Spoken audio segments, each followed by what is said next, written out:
And we're live here at the station of decapitation without your head. I'm Nasty Neil. That would make me terrible, Troy. And we are joined by Jeremy Holm returning to the show. He's got a lot of cool Excellent. stuff out. Brooklyn 45 is playing on Shudder. We're going to talk about Black Mold is playing at festivals right now. It's very cool to have you back. Hey, Oh, gents. How are you, man? It's been a while. Been a few Yeah. years, right? Yeah. We weren't even video back then. We didn't yeah. want anyone to see us. Well, you're even more handsome than I had imagined Oh, you would I be. appreciate that. My favorite You guest have the ever. Yeah, exactly. you Golden guess. you have the benefit of having seen me in all various states, and I've never seen you, so it's a pleasure to see you. I was just commenting on your beautiful Pride hat. It's Pride Mm-hmm. Month. Oh, I It's a love wonderful that. thing. Listen, let's include everybody. Just be yourself, whoever you are. That's okay, right? We don't need to cut people out for no reason. Yep. Everybody's good, right? I agree 100%. Yeah. Self-pride sounds great to me. Yeah, had a Yeah. good time. Everyone has one wherever you are. I'm sure there's some around you somewhere. I went to the one in Boston, and usually I go every year. Usually there's someone or people out there boycotting it for some reason. There wasn't anyone there this year doing Oh, that, that's which I good was to happy hear. to see. Yeah, they're busy doing something else. Who knows what they're doing? But we were glad when they're not there, right? Exactly. Yeah. I They love have the something Panic better Fest. to do. Exactly. I love the Panic Oh, Fest shirt. Oh, that is a how good one. good! How good is this shirt? That's an And awesome I don't shirt. know if you guys have seen. Have you seen next year's No. graphics? Mm. Oh, they're so good. I I I I want a shirt right now. They're so good. And I don't know if you guys have ever been to Panic Fest, but the theater is beautiful, big, comfortable seats. There's a great kitchen out front where you can get whatever you want to eat. There's a great beer selection, comfortable chairs. But the best thing about it is the people, the ethos. It's just such a cool festival, man. Nice. I had a blast there. I can't wait to get back.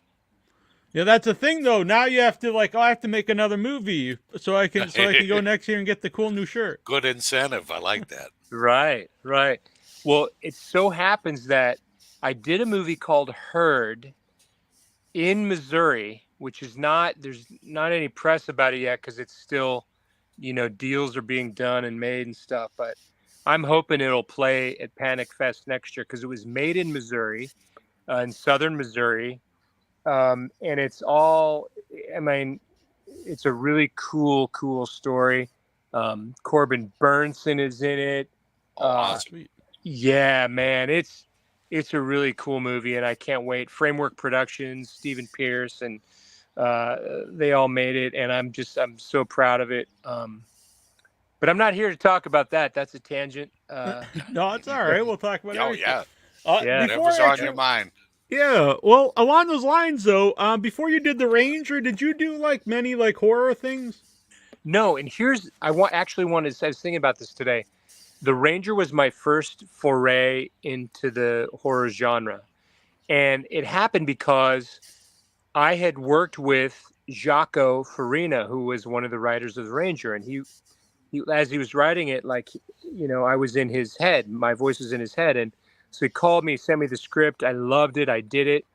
I had no idea I would fall in love with the genre tribe, and now I feel like I'm a member. Now I've done like 6 horror movies and hundreds of interviews, and I've been to quite a few festivals. And I always tell people that haven't done genre stuff, I'm like, the people who love these movies and who make these movies are the best people. They're the most forgiving people, the most open people, the most fearless people. And being on a horror set there's none of the ego and none of the pressure. It's all like doing excellent work and having fun. And who doesn't want that, right? Yeah. Can't Yeah, beat hell. that. Yeah, and I Yeah. see you working on a lot of stuff, and and I always think it's cool because I have a lot of friends in the horror, independent horror, especially, in they not a clique like like in high school, but that you find people that you like to work with, and then you stick together. Yeah, like what can we do? What's fun? What's interesting? Because that's the thing that drives it. What is interesting? It's not what makes the most money, what can we sell the most, though there are people who just do that. It's what is the most interesting. And so both of these films, Black Mold and Brooklyn 45 are super interesting, super different films, and all driven by people who just want to do something really well and really interesting, you know? Yeah, and Brooklyn 45 really mixes a lot of genres, so a big part of the movie feels like a whodunit kind of mystery. Yeah. Who doesn't Then it's want got that? horror, and then it's also like a lot of social commentary, which I like that it's got so many different genres mixed together. That's what I like about festival films. Is it's a lot of times it's a movie that doesn't really fit in to just one particular genre. Yeah, you know, people who make these films are not beholden to an archetype or meeting a market trend. They're making a movie that they love, and they know how they want to make it. And with Robert Patrick Stern, who shot actually both of these movies, and Ted Geoghegan and John Pata, who were the writer directors of them, they all had, you know, visions that they followed, and the visions were clear, and it was, you know, and because of the set on Brooklyn 45, it was really easy for the actors, for those of us in the cast, with whatever, you know, meager talent we could summon to the cause. It was pretty easy to follow the lead there. Watching first of all, when you saw the script, what interested you? When I read Archie, Ted called me. He said, "Would you be willing to read a script?" I said, "Of course," because he had dinner with Jen Wexler, who directed and wrote The Ranger with Jaco. And I read it, and I called him back immediately, and I said, "I want to do it," because I saw it's a hugely challenging part. It's deeply emotional. The stakes are really high. I've never played a character like that before. And I thought, who during COVID is going to produce a movie with 6 people in a room talking? Well, Right. whoever's doing that, I want to be in it. You know, and in my theater career, I played a lot of, you know, I played John Proctor in The Crucible, which is a, you know, Arthur Miller, one of his most difficult roles. And I played Biff in Death of the Salesman. And, you know, I played Mark Antony in Julius Nice. Caesar. I played a lot of hard hitting, word heavy, emotional roles, but this was different than anything I'd ever seen. And I knew I had to do it. And thankfully Ted was into that. And so, you know, he hired me and we did it. And by the way, I've never said this out loud, and he told me to never tell anyone this. They'd already cast everyone else and the budget was already spent. And he said, "Look, we can't afford to fly you out, but I'll fly you out myself." So he actually paid for my airfare to Chicago, because I live in Vermont. Yeah. He paid for my airfare to Chicago to do that part, which is just so cool. I feel like I need to, you know, write him a check someday. Yeah, I had Ted on a couple weeks ago. Well, we recorded a couple weeks ago. We put it last week, and I mentioned that this is before I knew you'd come back on the show. That I thought you were cast perfectly because you really look like a classic leading man of that era, I think, and so like it fits perfectly. And then your character kind of, you know, is against type at the same time. So I thought it was a really good casting choice. Yeah. Thank you, man. I'm glad to live up to that. And I just wanted to make Ted happy. You know, he wrote this film with his father, and I'm sure you know the story that the day they finished the script and his father said, "Hey, no, it's done. We don't need to do any more work." His father passed away that day. And so, you know, I knew this story. Ted told me this story, and I knew it before we started shooting. So, you know, these things we do are forever. You know, this film will be somewhere playing, hopefully, when I'm long gone. Maybe my girls who are up there in my house right now are, you know, maybe they'll watch it someday and they'll giggle and laugh, and maybe they'll learn something. And, you know, these films are part of our legacy. And I knew that when I was shooting it, and I wanted to make sure that I did Ted and his father justice. I hope I did. Yeah, definitely. Oh, yeah. I thought it was great. And you mentioned theater background, and when I watched it the first time, I wrote in my notes, it feels like a theater play because it's primarily one location, very dialogue heavy, you know, and it's, you know, a small group, they're all together, and it's a kind of theatrical feel to it. Yeah, and you know, the thing about it, that makes it that way is the set. And the set was designed by Sarah Sharp, and she also helped build it. This woman, nobody knows about her. Not a lot of people know about her, but she's a producer. She's also a special effects makeup artist. She's a set designer, a set dresser.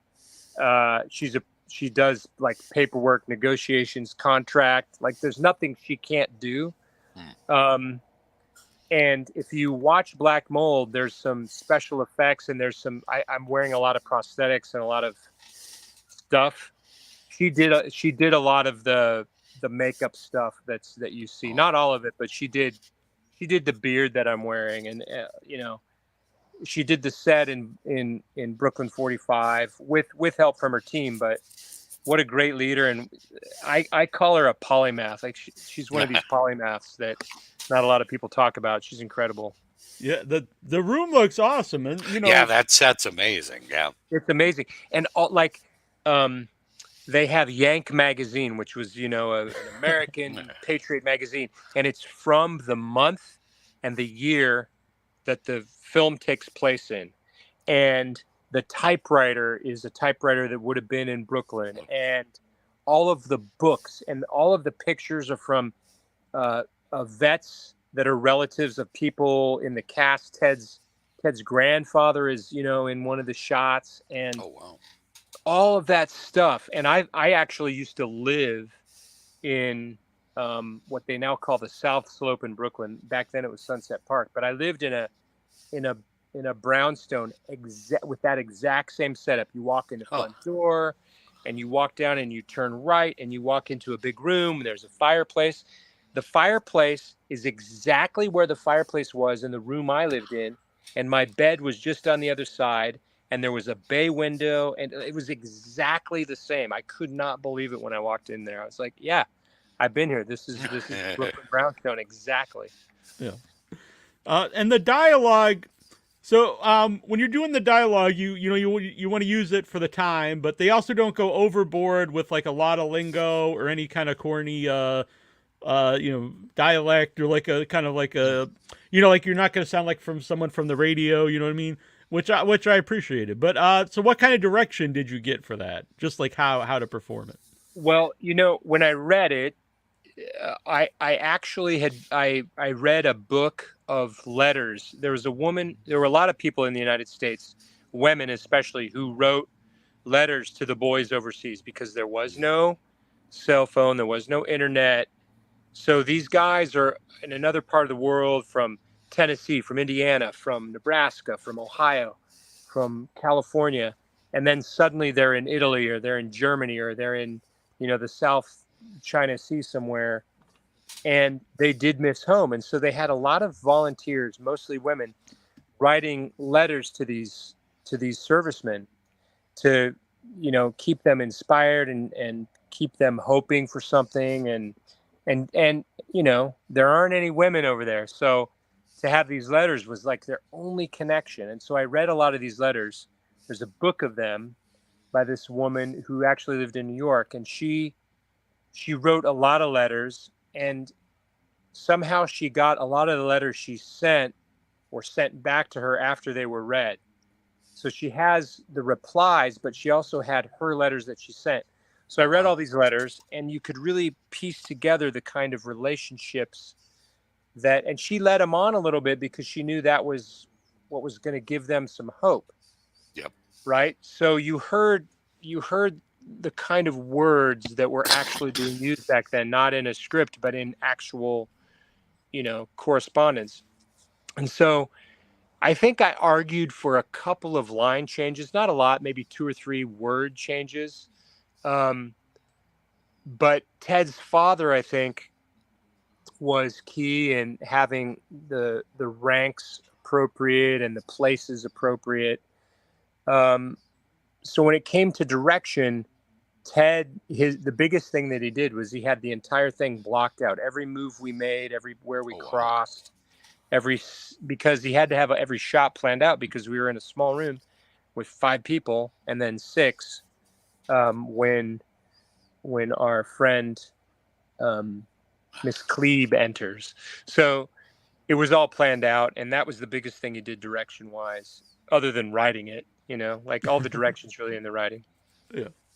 When I had Ted on, he said about sort of like you were talking about earlier, Pride Month, and including everybody.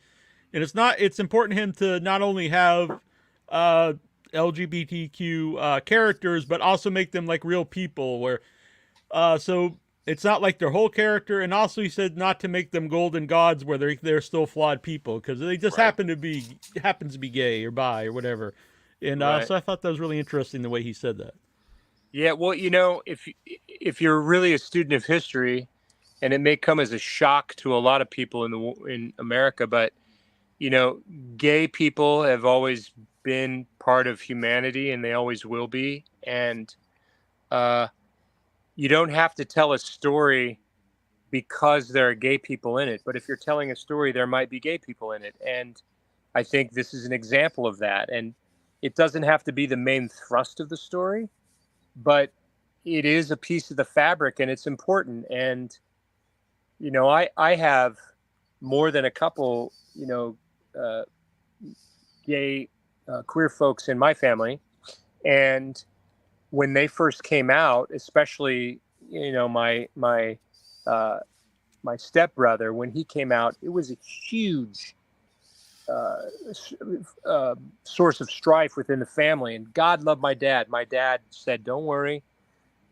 All we have to do is love him, and everyone else will come along." And sure enough, that's what happened. Well, I think as a society, we just need to do the same thing. Just love them, and eventually everybody will realize, it's not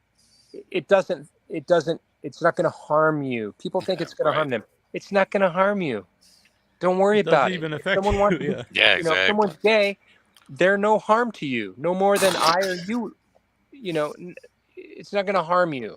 But they're just afraid of it for some crazy reason. Like, it's just crazy. I don't know. Yeah. I mean, I grew up, Troy and I were brothers. We grew up on Cape Cod, so like it was Wait, very you guys normal are brothers? Here. Yeah. Oh yeah. Oh, cool. Neil's my baby bro. Oh, that's so fun. I'm glad you guys get to do this together. That's so cool. Yeah, it's very fun. Yeah, and our mom got us into horror movies. Yeah. Horror movies. She it's all did? good. Yeah. Yeah. What was the first horror movie that you watched together, the three of you?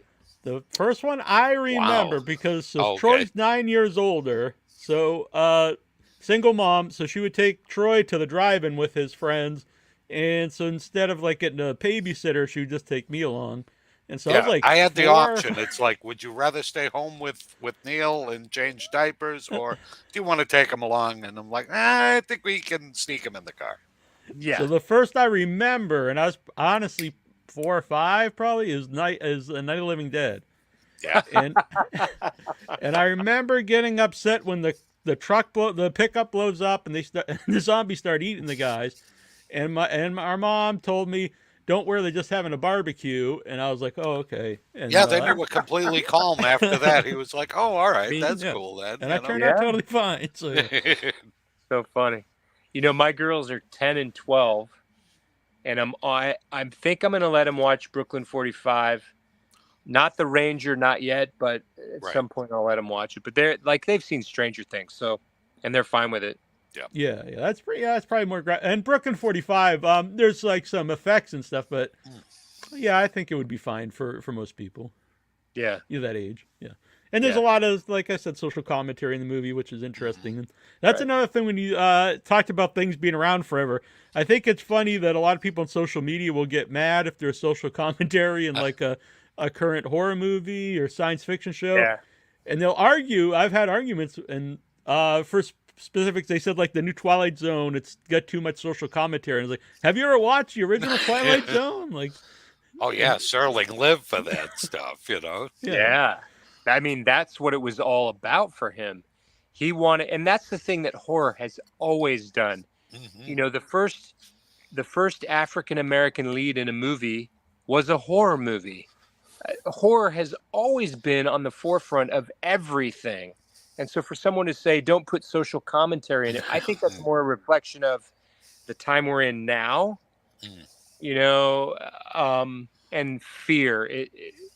Horror has always been on the forefront of any social change because that's what art does. Art is on the forefront. Yeah. And Night of the Living Dead, I think part of the reason that's so strong is they sort of like you're saying about your characters, they don't bring attention really that the character is black. He just happens to be black. Yep. And I Exactly. think it doesn't date the movie that way either. Now, if they spent the whole movie talking about it, you'd say, "Oh, this is a movie from that certain time where it was." You know, It was pretty brilliant, and that actor, he's very good. yeah. He's very good. Yeah, So he's great at it. whoever the choices there were brilliant. I don't know. Yeah, the You know, story is that they picked him literally because he was the best actor of the group. So There you How go. it should always be, you know. Yep. yeah, that's a good story in itself, right? Yep. Now, had you worked with Ted at all before? Had you known him? I met him after the Ranger. I think I met him. We did a screening at IFC in New York City, and I think I met him at the bar afterwards. We had a nice conversation. You know, Ted's a publicist, so he knows everybody, and he was friends with Jen. And I think I met him, and I met Larry then, which I was a little nervous to meet Larry. Like, Larry is a legend. Larry Fessenden, we're talking Yeah. about. He's a legend. And I was pretty nervous to meet him.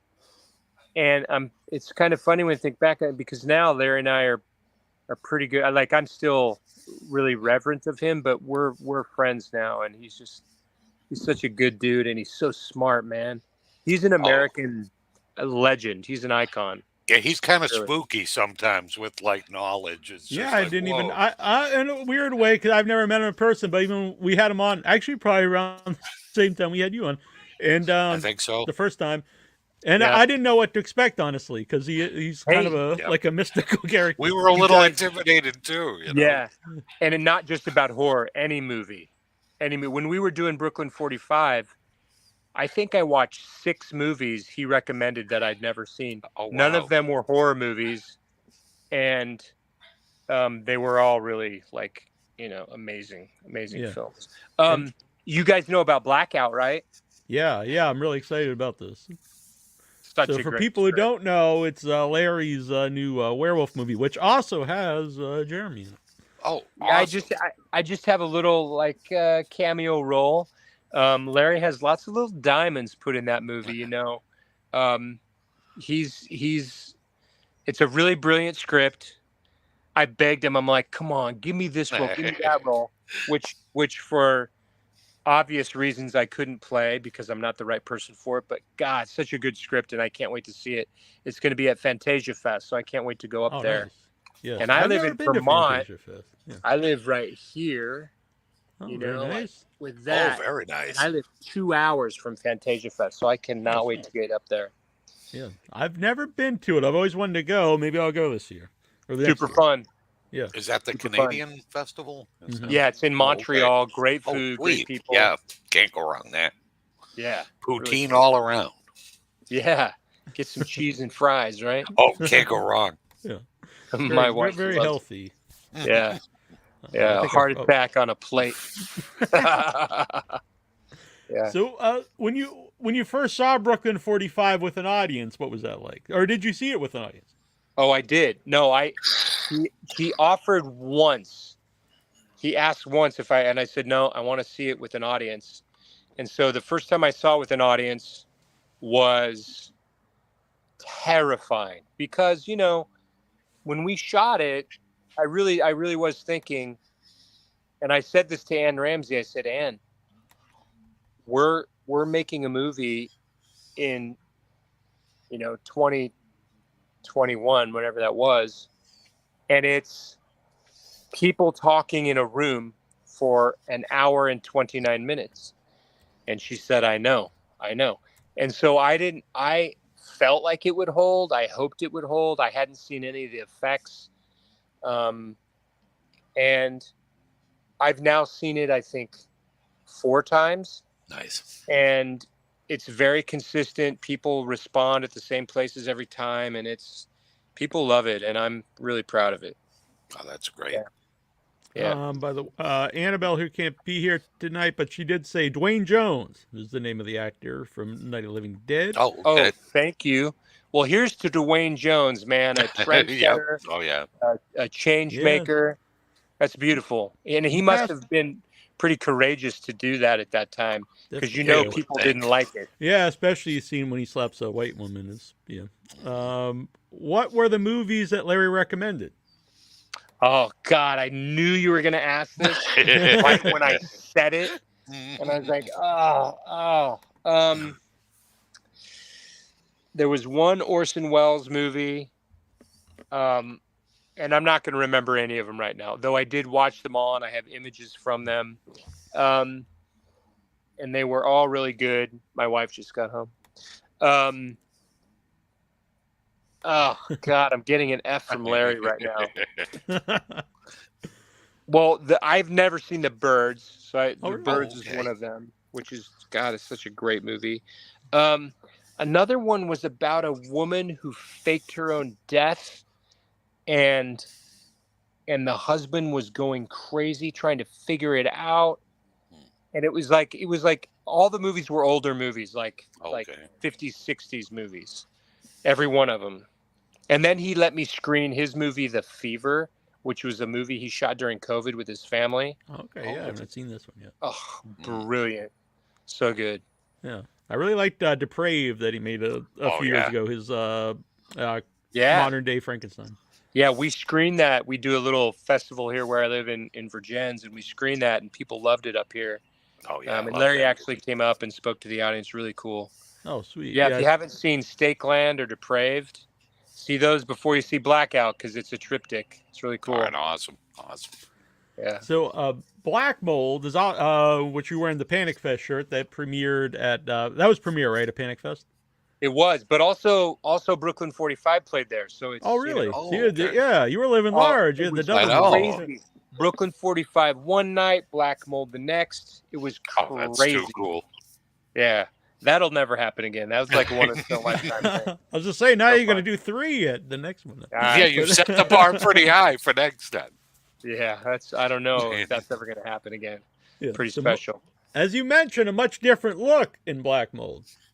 Yeah, Black Mold, I play a character called the Man, and then they changed it to the Man Upstairs because the man is upstairs that I play. And I don't want to spoil it, but I'm allowed to tell you that I'm wearing a lot of stuff and I don't look like I look like right now. And it's a psychological, it's another psychological thriller. Agnes Albright is brilliant in it. I love her. She's an amazing actress, a beautiful human being. And she plays a photographer, grad student with Andrew Bales.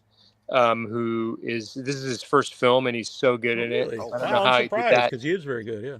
Yeah, he's a theater actor from Chicago, and he figured it out. He knew how to do it, and so they like to photograph these old buildings. And as the movie builds, and by the way, the first shot in that movie is like when you watch the shot, you just don't know how they could do it. Like, how did you do this shot? It's incredible, especially knowing it's not a $6 million movie. They do this shot. I don't want to say any more about it, but when you watch the movie, that opening shot is really special. People are going to be talking about that shot for a long time. Really cool. But these two photographers are taking pictures of a lot of old, dilapidated buildings, and they come upon one building that maybe is more than they bargained for, and there's stuff going on in there that digs up a lot of pain. Yeah, it's another really interesting, different movie. Keeps you guessing what exactly is real, what isn't, while you're watching the movie, which I like. And I just earlier set up next month in July, we're going to have Agnes and Andrew on the show. Oh, you are? Good. Oh, great people. I've done, can I say this? I think I can say this. I've now done 2 movies with Agnes. Oh, sweet.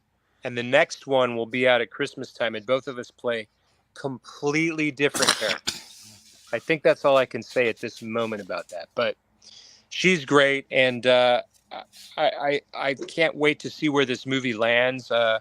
Right now, there are deals being made, but it's going to be at a lot of festivals. So look for festivals near you. And we're trying to get it at the Middlebury New Filmmakers Festival, which is a festival by me, great festival, and we're trying to get it up here. And so Normally, when I ask about the importance of festivals, it's for filmmakers. But what are the importance for festival from your perspective as an actor?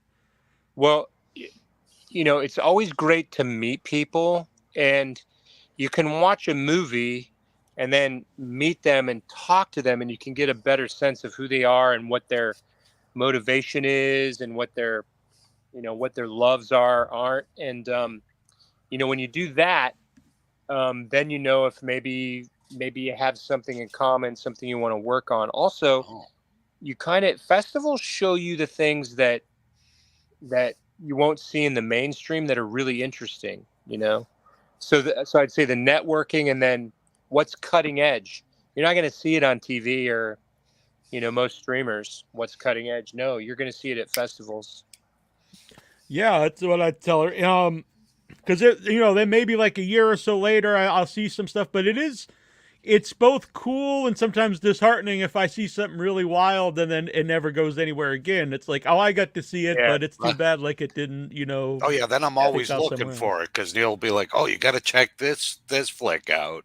Yeah. And then for a year I'm looking for it and never find it. And the thing is, Troy, they're working. They want it to happen, but sometimes the people that make the decisions have a different ruler they're using, and they just don't see it for some reason. And but if you're at the festival and you're with the audience, you know it, you feel it, you're in the room and it's good and it's interesting and new. And if you're not in the room, maybe you don't have the ability to see that, and that's one of the problems if people don't go to the festivals. Yeah. And seeing anything with an audience is always so cool. Yeah. And if you're a decision maker, you can go to South by and you can go to Sundance and you can go to Tribeca, and those are the big ones, right? But not all the movies get into those festivals. Right. So if you're a really smart decision maker, you'll go to some of these other festivals because you're going to see stuff you won't see because the gatekeepers aren't there. And you might see something really, really interesting and really cool. And for the most part, those other ones, not always, but you kind of have to know someone to get into a lot of those. So, like you said, something really cool, interesting, cutting edge that's by someone who no one knows yet is probably not going to get into one of those, but it might get into one of these other festivals. Right. I've been at Tribeca once with Mr. Robot, did a big thing there when I was on Mr. Robot. And, obviously that was Sam's big coming out party, and he deserved to be there because what he does is so rigorous and fascinating and has an artistic point of view, but that same spirit you really find at a lot of these smaller festivals all around the country. And there are a lot of them, and they're all really interesting. Annabelle says she may have missed this earlier, but when will we be able to see Black Mold? But right now it's just festivals. I don't think there's a distribution. Yeah, it's festivals, and I actually talked to John earlier today, and John was very cryptic, and obviously he knows things that he's not allowed to tell me. But festivals, that's the watchword right now, festivals. It's going to land somewhere really cool. And Raven Banner has it, and Raven Banner also had Brooklyn 45 along with Shudder, so it'll end up somewhere really cool. Yeah, and Raven Banner, because we do a lot of stuff with them on the show, and I won't name other names, but there are some distribution companies that will put out just everything, and some not necessarily the greatest stuff, but Raven Banner, even if it might not be something I like, it's always something interesting, and I think they they actually care about what movies they're going to put out. They do care, and I actually know each of those gentlemen, and they're principled, really smart people, and all of them come actually from the film biz, they were filmmakers or cinematographers or editors or special effects people. So they really appreciate film, and you're right, they care about it, and they're not just pumping out stuff. They really aren't. Right. They want to have, they want the content to be really good. Yeah, that's great to hear something like that. Yeah, they're the ones who have Matt in a different movie, but Mad Heidi, and it's doing one night next week. Awesome. Yeah. Next Wednesday we're going to see that one. Yeah, when I'm with them, my bullshit meter doesn't go off. Good. like it does with some people. Yeah, I'm friendly with Michael Past from them, and I think that's how he says his last name. Yeah, So he's yeah, very Pat's cool. super cool guy. Yeah. Yeah. So when you were saying Brooklyn 45, you were nervous because it's very dialogue driven, but everyone took to it, and that's another thing you said. You don't know how people can react to it, but if you're live there at a festival, you can tell like how it hits with people. Yeah, and when you get the opportunity to see 4 different screenings of it in 4 different cities with 4 different audiences, you really see what's consistent and what will tickle one audience that won't another. And the thing that's telling about a good film is there are certain mark points in every screening I've seen where the same thing happens, and that means the film is working. When you're doing a play, an example is you can't take it with you. It's a famous play and it's a machine. It's line, line, line, laugh. Line, line, line, laugh. Threes all the way through. 1, 2, 3, laugh. 1, 2, 3, laugh. And it's actually built that way the whole way. And so I remember doing a matinee of it in grad school, and we just weren't, I don't know, maybe we went out drinking the night before and we just weren't on our game. And the director came back and he was furious because the laughs weren't there. It was line, line, line, line, line, line. And the laugh wasn't there, right? So if something's built like a machine and it's good, you'll have that consistency. And the audience is the best teacher. And, Brooklyn 45 is proven in the screenings I've seen to have that structure that really works. So fun to watch it, with an audience. Yeah. If it's bad, it's like if you. I've made bad films. I've I've been in rooms and watched them, and it's not. It's That's not gotta be tough. I got to get out of here. Yeah. Yeah, but I'm pretty proud of Brooklyn 45. Yeah, I don't want to make the interview about me, but so my first feature film premiered last year at festival, and it was a really going in very nerve-wracking experience to watch it with people. But when people really reacted, it ended up being probably like one of the best experiences of my life. It was a really absolutely. Yeah. You do all that work and you put all that time in, and you're in the edit room, and you're like, being a creator of a film, I can't imagine. It's got to be much more harrowing than it is to be an actor. It's got to be. It's got to be. And I'm in it too, so I had both. So yeah. I got laughs, so I was happy with that too. So. Yeah, it's a good thing. So I also thought really interesting questions in Brooklyn 45 about like the morality of war, and also kind of like accusing other people of stuff that they're guilty of themselves. So I don't know how to really explain that, but I thought it was just a really interesting take on it. Accusing someone that they're guilty of themselves, you just have to watch the news to see that. It's happening tonight, right now, about shit that's going on today, and it's the number one way to gaslight someone is if they say, "Hey, did you just steal that pencil?" And they say, "Well, what about the things you've stolen? What's the biggest thing you've ever stolen?" Like, it's classic. People have done it for centuries. If you read Julius Caesar, Mark Antony does it in his big speech about burying Caesar. Yeah, that's the best. Yep. Right? I come not to praise Caesar, but to bury him. It's that. And so, if you're playing Archie and you're in it, Archie doesn't do that so much as he's just trying to avoid taking responsibility. He just can't figure out what he's responsible for or how to take responsibility for what is his. He doesn't really know because he has to hide so many things. He doesn't know what not to hide, Annabelle has interesting, says Jeremy describes gaslighting in one sentence better than full articles. That's so true. She's absolutely right. Thank you, Annabelle. I don't know what I said. It was an accident. I could definitely dialogue. This about earlier we talked about dialogue driven, but they do use the areas of that one space as if those spots are their own sets. The table, the doors, the corner, the German woman is forced to stay in. They all have their distinct look. Yeah, and also there's the liquor cabinet also, and then also there's the hallway outside that we enter in and that we exit out of, and then there's also the the entryway. So she's right. There are some distinct places within the movie that are like satellites, and I hadn't actually thought of that described in that way, but I was watching the last screening, and I love what Ezra Buzzington did with his use of that liquor cabinet. He's so smart in how he deploys himself in a movie. He knows where to land himself in each scene. Really good work there. Yeah, So I fun. mentioned. I'm going, Troy. Sorry, Troy. Nope. Nope. Oh, I was gonna say I mentioned you being perfectly cast, but really everyone is in the movie, and Oh Ezra yeah. has the perfect look for the movie and delivery, and he's just really fits in there. And his voice. Yeah, What a yeah. great voice. Yeah. Yeah.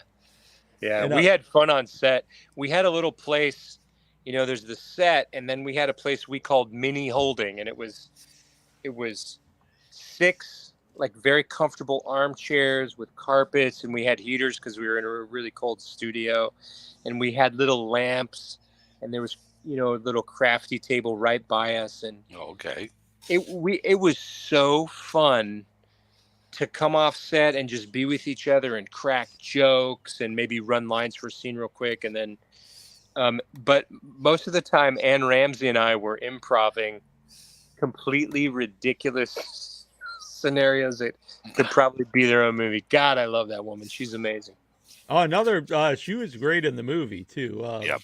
Another She really perfect was. cast, and her scene with the German is really very tense, and all her scenes are really. Yeah. Well, there's a story there, and Mhm. it was tense. It was tense on set, and it was that day. It was a little tense off set too. So a lot of that bled into the scene, and that's a moment where the director and the actors used that moment to propel themselves into the artwork. Did you Pretty all cool. spend time together in rehearsal at all? Because it seems like a group of people that know each other. We had one day, the first day we were there, we did, fittings and makeup tests, and then we were able to.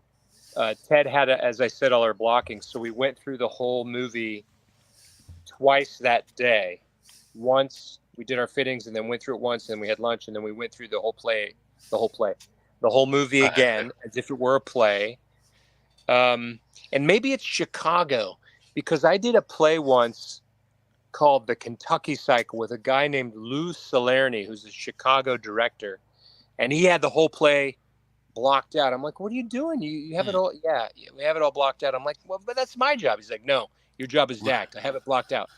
Same thing. So we went through the movie twice that day.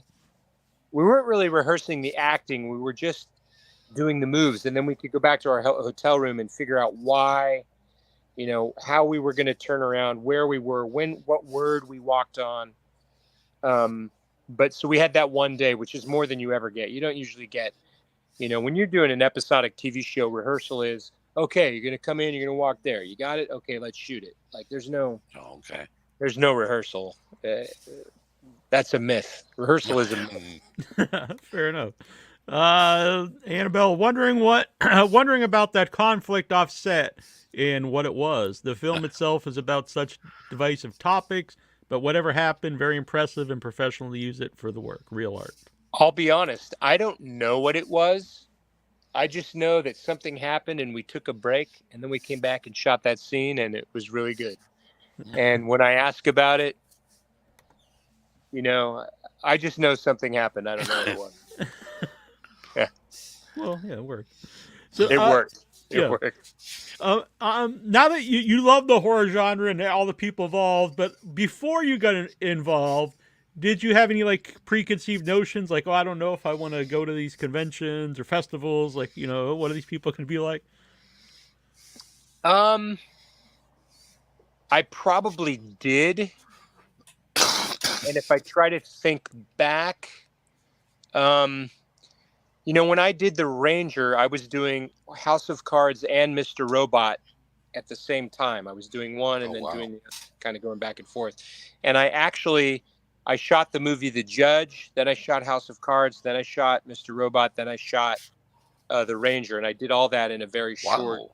period of time.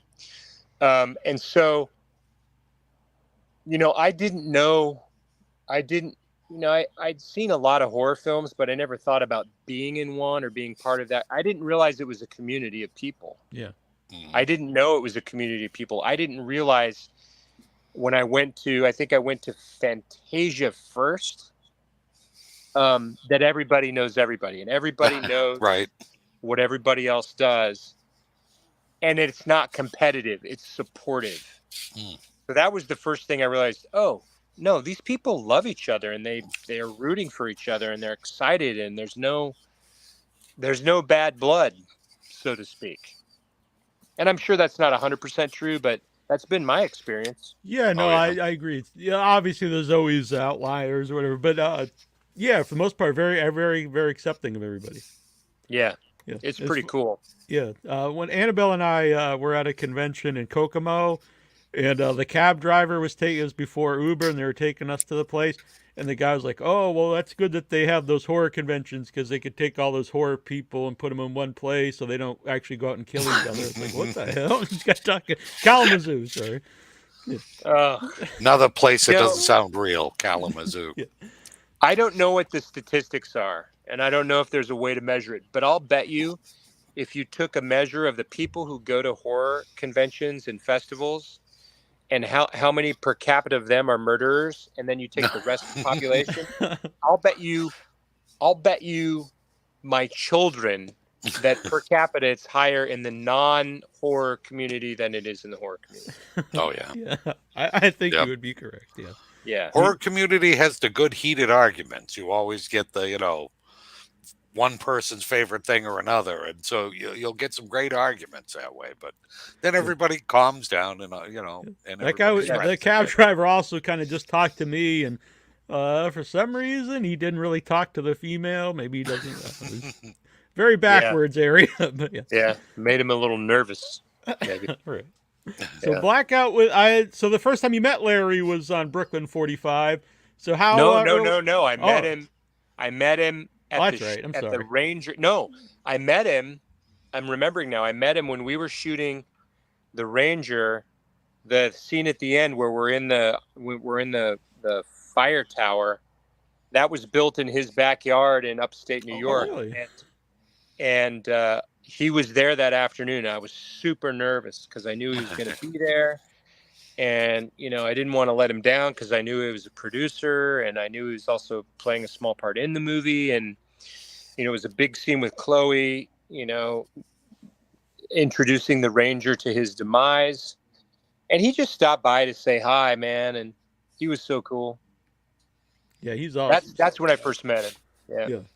It's funny because on the TED interview, he mentioned that a lot of people use Larry in like cameos and stuff, so he have a lot of credits. But he doesn't have bigger roles in a lot of stuff. And I'm thinking maybe that's a reason people are a little intimidated by him. So like maybe we can get Larry in a small part. Maybe I don't know. I don't think he'd do like a full. Can I make a prediction here? I think Larry is going to do the best work he's ever done, starting now. Acting wise, I think people are going to be offering him parts. He's brilliant. Oh yeah, and he's very centered, and his breadth of knowledge is so big. I just think he's brilliant, and I think he's going to do his best work henceforward. Acting wise, I hope he makes a ton more movies. Probably his best movies are coming too. Yeah. No, I'm a big fan. So, Yep. But how did Blackout? I know you're not a huge role in it, but how did it come about for you to get involved? Larry called me and said, "Hey, I got a really small part. Would you mind?" And I was like, "Larry, I'll do anything you want me to do, whatever it is." And I think I can say, I just got to think about this if I can say it or not. I have a scene with well, I better not say it. I have a small scene in it with another well-known person, and it's super fun. And the script is just great, and Alex Hurt is a really fine actor, and he plays this part so well. I can't wait to see it. I'm really looking forward to this. Yeah. Colleen says, "Hey guys, this is awesome. Mr. Robot is my favorite show of all time. Your performance was fantastic. Well done, sir." Oh, That's thanks, Dan. I'm sorry. Dan, I had a blast doing that, and I remember at the first read through for the pilot, we got up, the lawyers come in and they talk to you, and then the lawyers leave, and then you read it. And the director said, well, he was a Swedish guy. He said, I think we will change the world. And then he got up and he left. And then I looked at Rami, or no, we went out to dinner, and I was sitting next to Christian Slater and across from Rami, and something was happening. And then there was a little quiet moment and people were concentrating elsewhere. And I looked at Rami and I said, hey, Rami, enjoy your cab ride home tonight, because you won't be able to do it someday. He said, what do you mean? I said, you won't be able to anonymously ever again. Oh, you called that. And, he can get in a cab now, but he can't be anonymous. Yep. And God bless his twin brother, Sammy, who's a teacher in L.A., and they look just alike. And he's got that's crazy. Wow. Yeah, all this fame without being his brother. That's pretty amazing, actually. He's got to get the person who made some of your facial hair, and he can get a disguise. Yeah, right. Maybe. Yeah. They have tricks. They have things they can do, but still, it's not easy. Yeah. Did that make you want to think about growing any facial hair? When I was playing Archie, I would FaceTime my girls either, when I had a break, or I could never do it at bedtime because I was always working, but they hated the mustache. So I had to shave it off. I did a movie called Silo a few years ago, and I had a beard, and they hated it. I had to shave that off. I FaceTime them when I was playing the man upstairs, and I have this big beard, and they just want me to look like this. They don't want me to have a beard. I understand. And so we've talked a lot about the room in Brooklyn 45, which is awesome. How about the warehouse in Black Mole? Because I think that's another great location. Here's the crazy thing. That warehouse is on an old Air Force base, what was the largest Air Force base in the United States, in Rantoul, Illinois. And next to it is this abandoned hospital. And so we shot a couple of the scenes in this abandoned, nasty hospital with paint peeling off the walls and broken windows and cobwebs and just dank and nasty. And then we walk into the set in it was in a hangar, and they built a room that looked exactly like the dank and nasty set, and it had a fire pit in it, and it was just crazy. And it looked exactly the same, but it was all fabricated. And by the way, the same woman, Sarah Sharp, and her team did both sets, completely different sets. It was really cool. Really cool. Yeah, amazing. That looks awesome. How much does that help as an actor, being in a place that really, looks cool? It's everything, because you can learn the lines and build the character and imagine and, get the direction. But if you sit down in a room that looks like it and feels like it and smells like it, suddenly it's all there, and you're just in the character suddenly, It's really helpful. Really helpful. Yeah. And how about the suit in Brooklyn 45? I know Ted said he actually got that from another character, I forget. But once you see yourself in the suit, how much does that add to how you're going to perform? Well, he got the name from another movie. I don't know about the suit, but I actually have that jacket in my closet. Oh, really? Wow. They were kind enough to give it to me at the end of the movie, and it's in my closet right now, and I'll always have it. It's so cool. The first time I put it on, I buttoned it up, and the color is such a deep, beautiful, rust red color, and it fit me perfectly. And, shoes, Olivia always said shoes, and whatever, he always wore a prosthetic nose, but for him it was shoes, props, and his nose. But when I put those shoes on and put that jacket on and buttoned it, then you know who the character is. It helps a lot. It's very helpful. The costume tells you a lot about your posture, and it either limits your movement or suggests your movement in some way. And so costumes are hugely important. Jill Geoghegan. I always have a hard time saying that. I believe I said it right. Geoghegan, yes, we love you. We love Jill as well. She's been on the show multiple times, and always very, very cool. She's a polymath too. She's brilliant. She can write, direct, do makeup, do hair. I don't know what she can't do. We're yet to find it. But yeah, we'll find it here eventually. But yeah, Stylist is great, and it was very cool to see it from a short film and her journey to get it as a feature, and then finally get it out there, and that was very cool. Yeah, if you haven't seen The Stylist on Shudder, check out The Stylist. Agreed, 100%. And I watched it with my wife, and I don't want to spoil it. I'm dumb. I was so shocked. My wife was like, "What? Really?" I'm like, "Yep, I did. I had no idea." So it's great. It's really great. That's all I want to say about that. Very cool. And about that, the rise of Shudder and streaming sites, how has that helped for independent horror films? Well, I think Shudder is really good because they, unlike other studios, they're gonna put stuff on that's not down the beaten path. They'll let people who are stepping outside of whatever other parameters, they'll let people do that.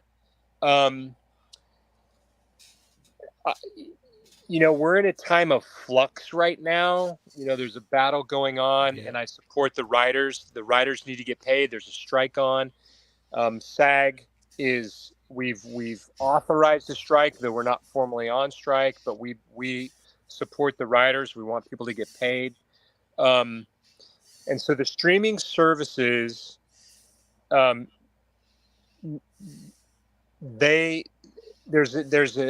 an imbalance right now, and it needs to get rectified, and I think it will. But I'm a big fan of Shudder, and not just because I have 2 movies on Shudder. I have it, and I watch movies all the time on it. And I also, know the people who run it, and they care about the horror community, and they're excited about, what's next.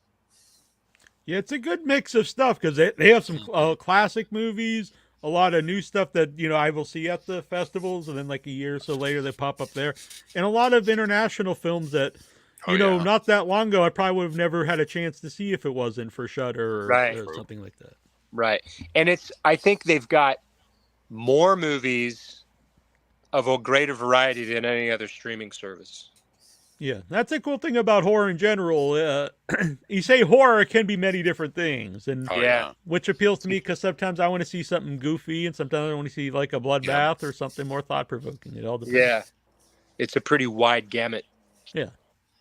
So, Black Mold will on the festivals right now, and eventually we'll find out where it's going. Brooklyn 45's on Shudder. Yeah. Yep. And I highly recommend that too. Yeah. Both of them. Thank you so much. Yeah, I really like both of them. We'll hear news about Herd.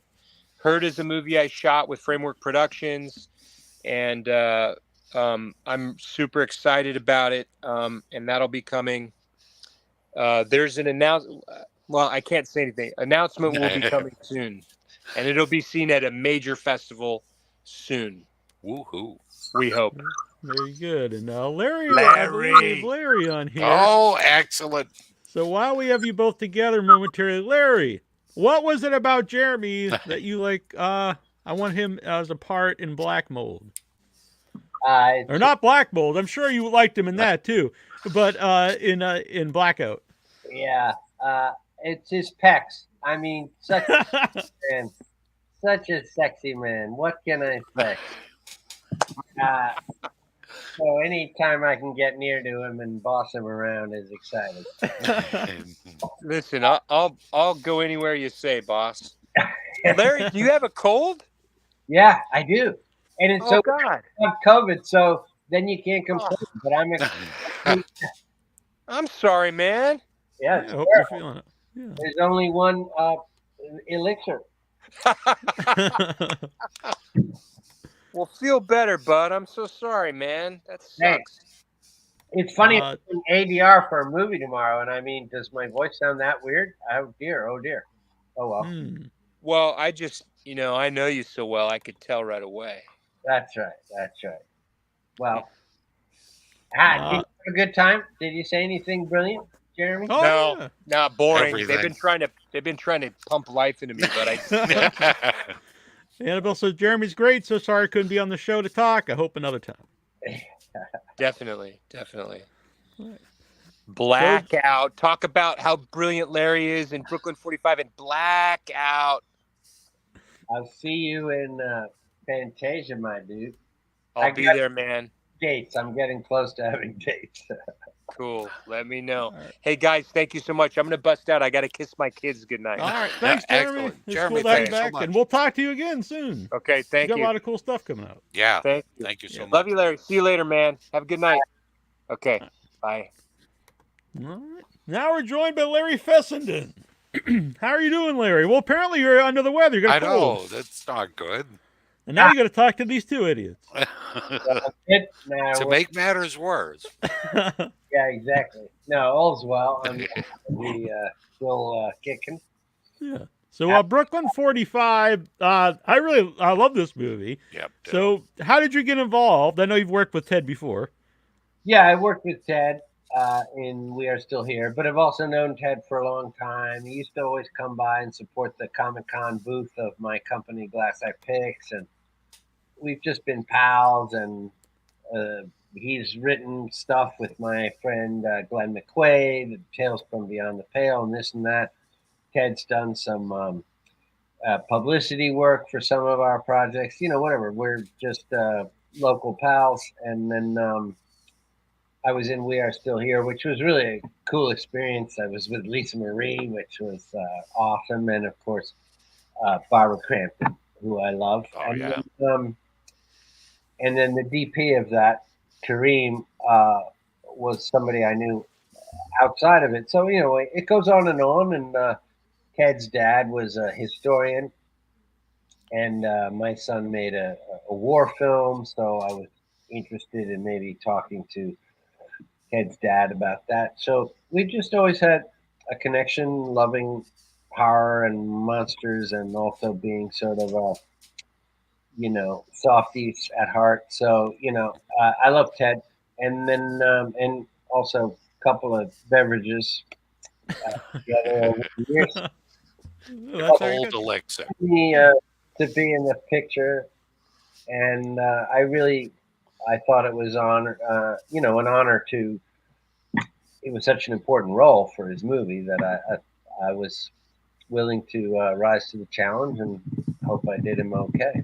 Yeah, when we had Ted on, he had mentioned that you're in a lot of stuff, but it's a lot of cameo stuff, and you don't get a lot of big roles. You've got a couple lately, but is that by choice, or do people not offer you bigger roles in movies? Well, I don't have an agent. I'm busy doing other things, producing and directing, and trying to.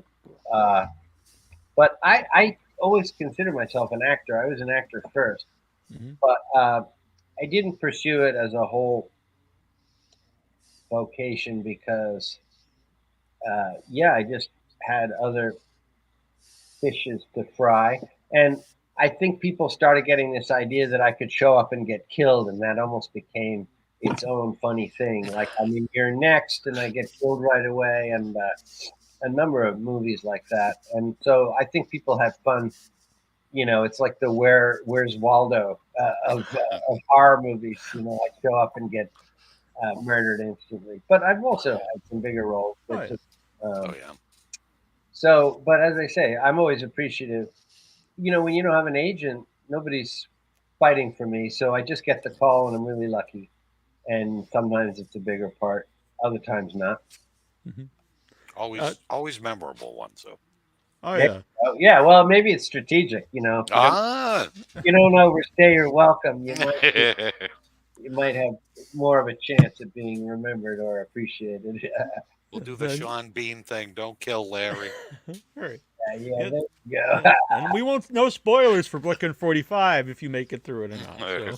Yes, that's true. We'll never tell. That's right. You have to watch it and find out. Ted also said he made you clean up for the movie. He said he made you comb your hair and put your tooth in. And... Oh, sorry, the guys. I No, should. no, I like you just the way you are. Yeah. Yeah. Although that's a trick. A number of people have played. I don't know if you guys saw the Jacob's Wife. Yeah. Oh, I'm a loved big it. fan. Loved Yeah. it. Yeah. Play a preacher in that, and I had to tidy up, and that was fun too. I think Travis Stevens had the same idea, like, oh, this will be a different Larry than people know. Yeah. And, I'm very proud to tell you I was in the Scorsese film that's about to come out, Killer really? Flower Moon. Oh, wow. Ooh, Yeah, I was already looking forward to that one. So Well, yeah, me too. And yeah, it's I'm sold. watching the trailer like a fan, and then I'm like, oh, and I got this whole other side. Oh, that's badass. But yeah, so I'm in that, and I'm all tidied up. I look like a 1940s, business. Well, I'm actually a radio star in that. It's fun. Small role, but amazing. No, that's very It's cool. awesome. So we talked to Jeremy a lot about the room itself in Brooklyn 45. Like, how much does that add to you for you as an actor? And when you see it all set up, like, does that change how you're going to perform the character? Well, yeah, and it's just that kind of care that you can feel that Ted has put into it. I mean, there are a lot of books on the shelves that have meaning to him, and actually in the close-up where I'm looking at stuff, you can see Dracula, but he also had I don't know, some prop from what's it called? Oh, now I'm blanking, but he had all kinds of strange and peculiar things that, as the character, you're saying, well, I've been reading a lot, and then there were actually little titles you could draw from. It was really fun, and there were photos of his his father and certain military people. So it was very lived in and heartfelt, and felt like Ted had brought a lot to that set, and it made a huge difference. The whole movie really trickles down from Ted's sincerity and commitment to the storyline. So this is the second time you're part of a seance in a film with Ted. Have you actually ever been part of a real seance? Funny you ask. I hadn't really thought about that, but yeah, in the old days, yeah, in the 70s, yeah, you would do that with your friends. I don't remember it getting deep enough that it's made much of an impression, but you would dabble in that sort of thing. Anyway, nothing that I never got through. Let's put it that way. Yeah. All right. No hands popped out or Not nothing yet, happened. anyway. Well, probably good. Nothing happened to you like that happens in Brooklyn 45. I think I might be better off. But So you mentioned Travis Stevens too. Another, I'm really a big fan of his work. I thought his most recent film was great. I forget the name of it now. Fawn. Yeah, Wounded Fawn. Yeah. Well, Travis is great, and he's been in touch with me recently. Once again, speaking of like the way this stuff works, it's so nice when you have a community and they give a call, and I'm always there for those projects because a lot of showbiz is about the people that you meet and that camaraderie, and it's not just that you're all high-fiving, and it's that you have the trust going in. You're already over that hurdle of getting to know people, and then you're ready to work, and you're ready to. I like to say though, the job of the actor is to become intimate, almost artificially. You go into a situation, a lot of day playing. If you're in a movie, I mentioned the Scorsese movie, anything like that, you got to go in there and you're ready to work and get right to business. And so you have to immediately become vulnerable, whatever is required for the scene. But anyway, Travis and Ted, and then working with Barbara, these are just very nice relationships to have. And when you get the call, it's a pleasure to show up. Now, did you meet Travis at a festival first, or was it doing the movie first? How did you come into contact with him? Well, he was the producer of Ted's movie, We Are Still Here. Oh, okay. I actually didn't know. Okay. Oh, That's that's right. That's how he did that before he started directing. yeah, that's an essential piece of the puzzle. But in those days, like I would be on, panels at film festivals like Overlook or whatever it was, and Travis would be there as a producer. He was primarily a producer until his association with Ted was kind of as he was crossing over to become a director.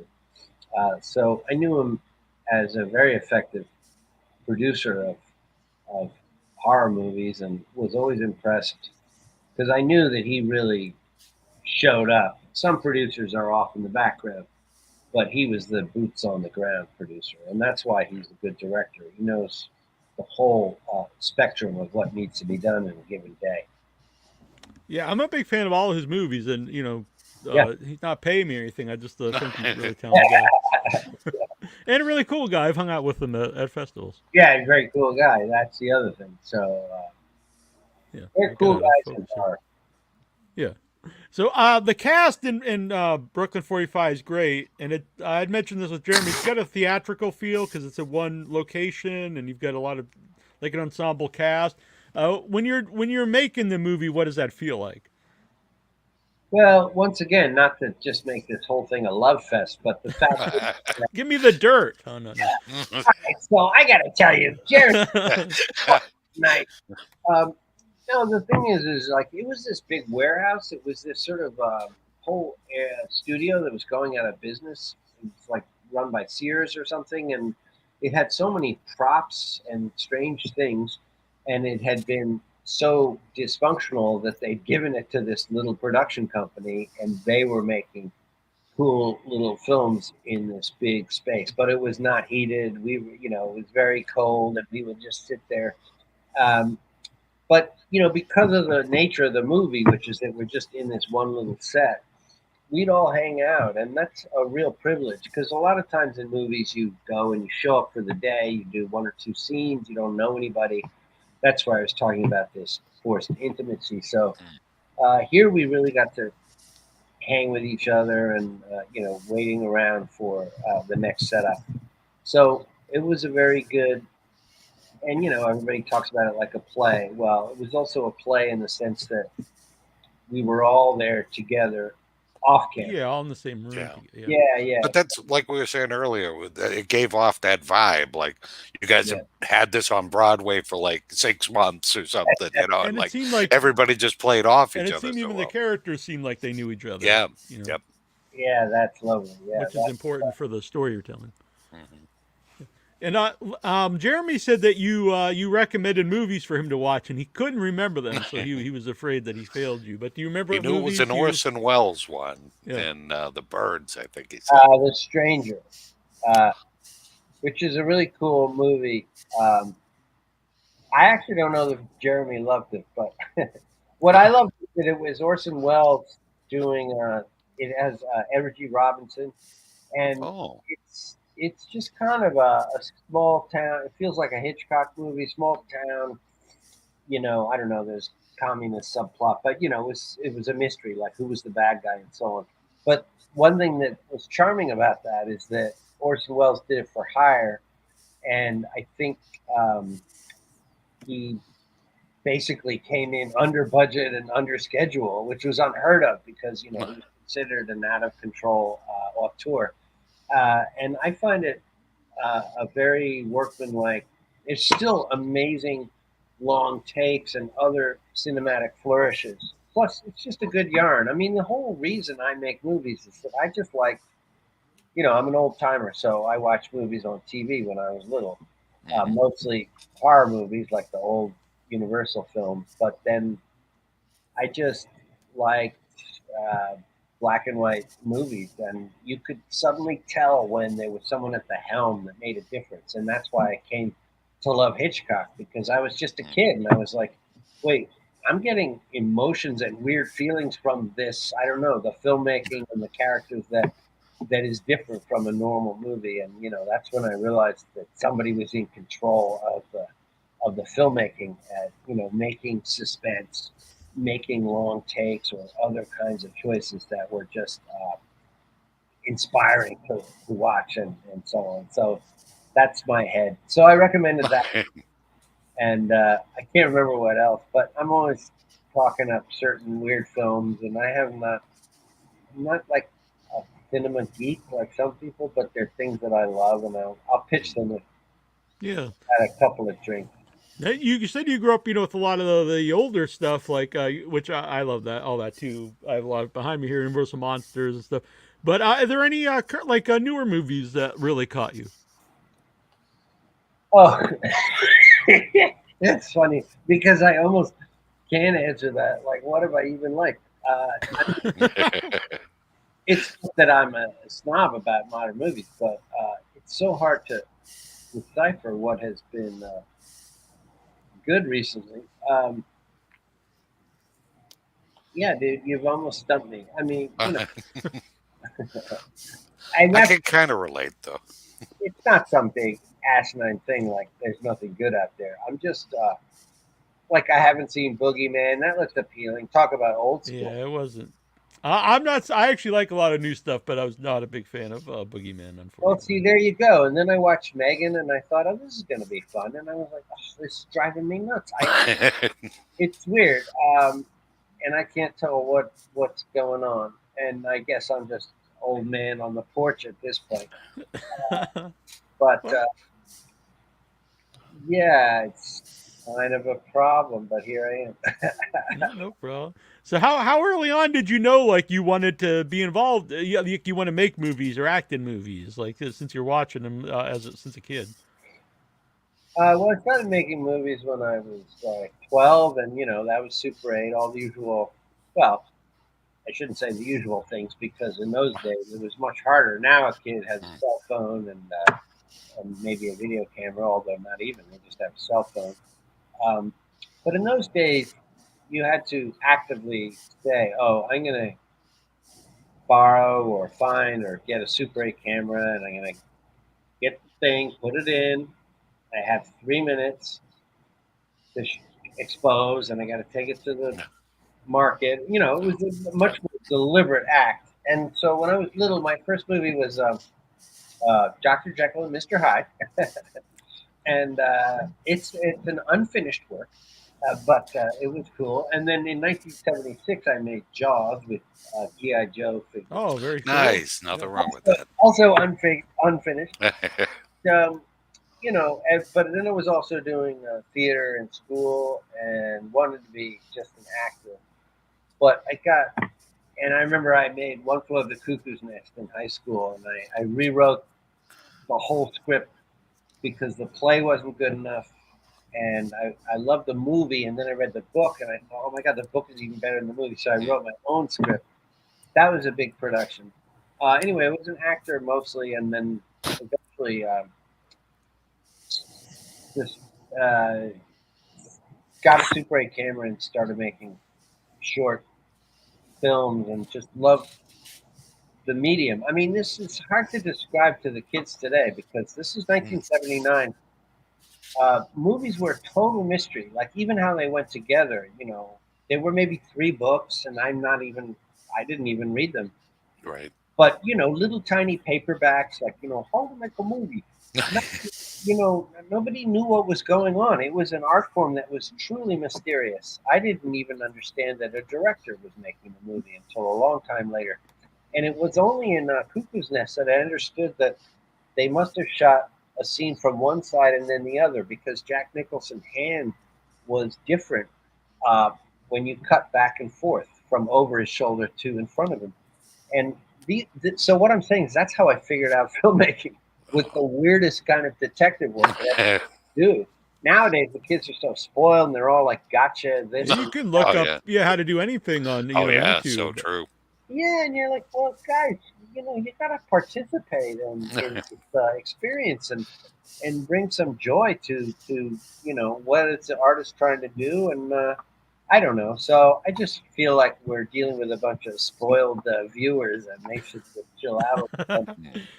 Well, I remember when we had Tom Savini on, he said the most fun he had making movies was in the early days when you had to, it was all problem solving and figuring out how to do this stuff before there was like a set way of this is how you do this and this and this. Yeah, well, without a doubt. And I mean, I have a company called Glass Eye Picks, and we always work at the low budget. That's our idea. And now, make no mistake, my movies are considered hoity-toity. They're kind of philosophical, slow burn. Ty West came out of my shop, and he's considered slow burn. Not everybody loves these movies, but it's the idea of atmosphere and character in the horror genre is so cool because it feels like what life is like when things start going really badly.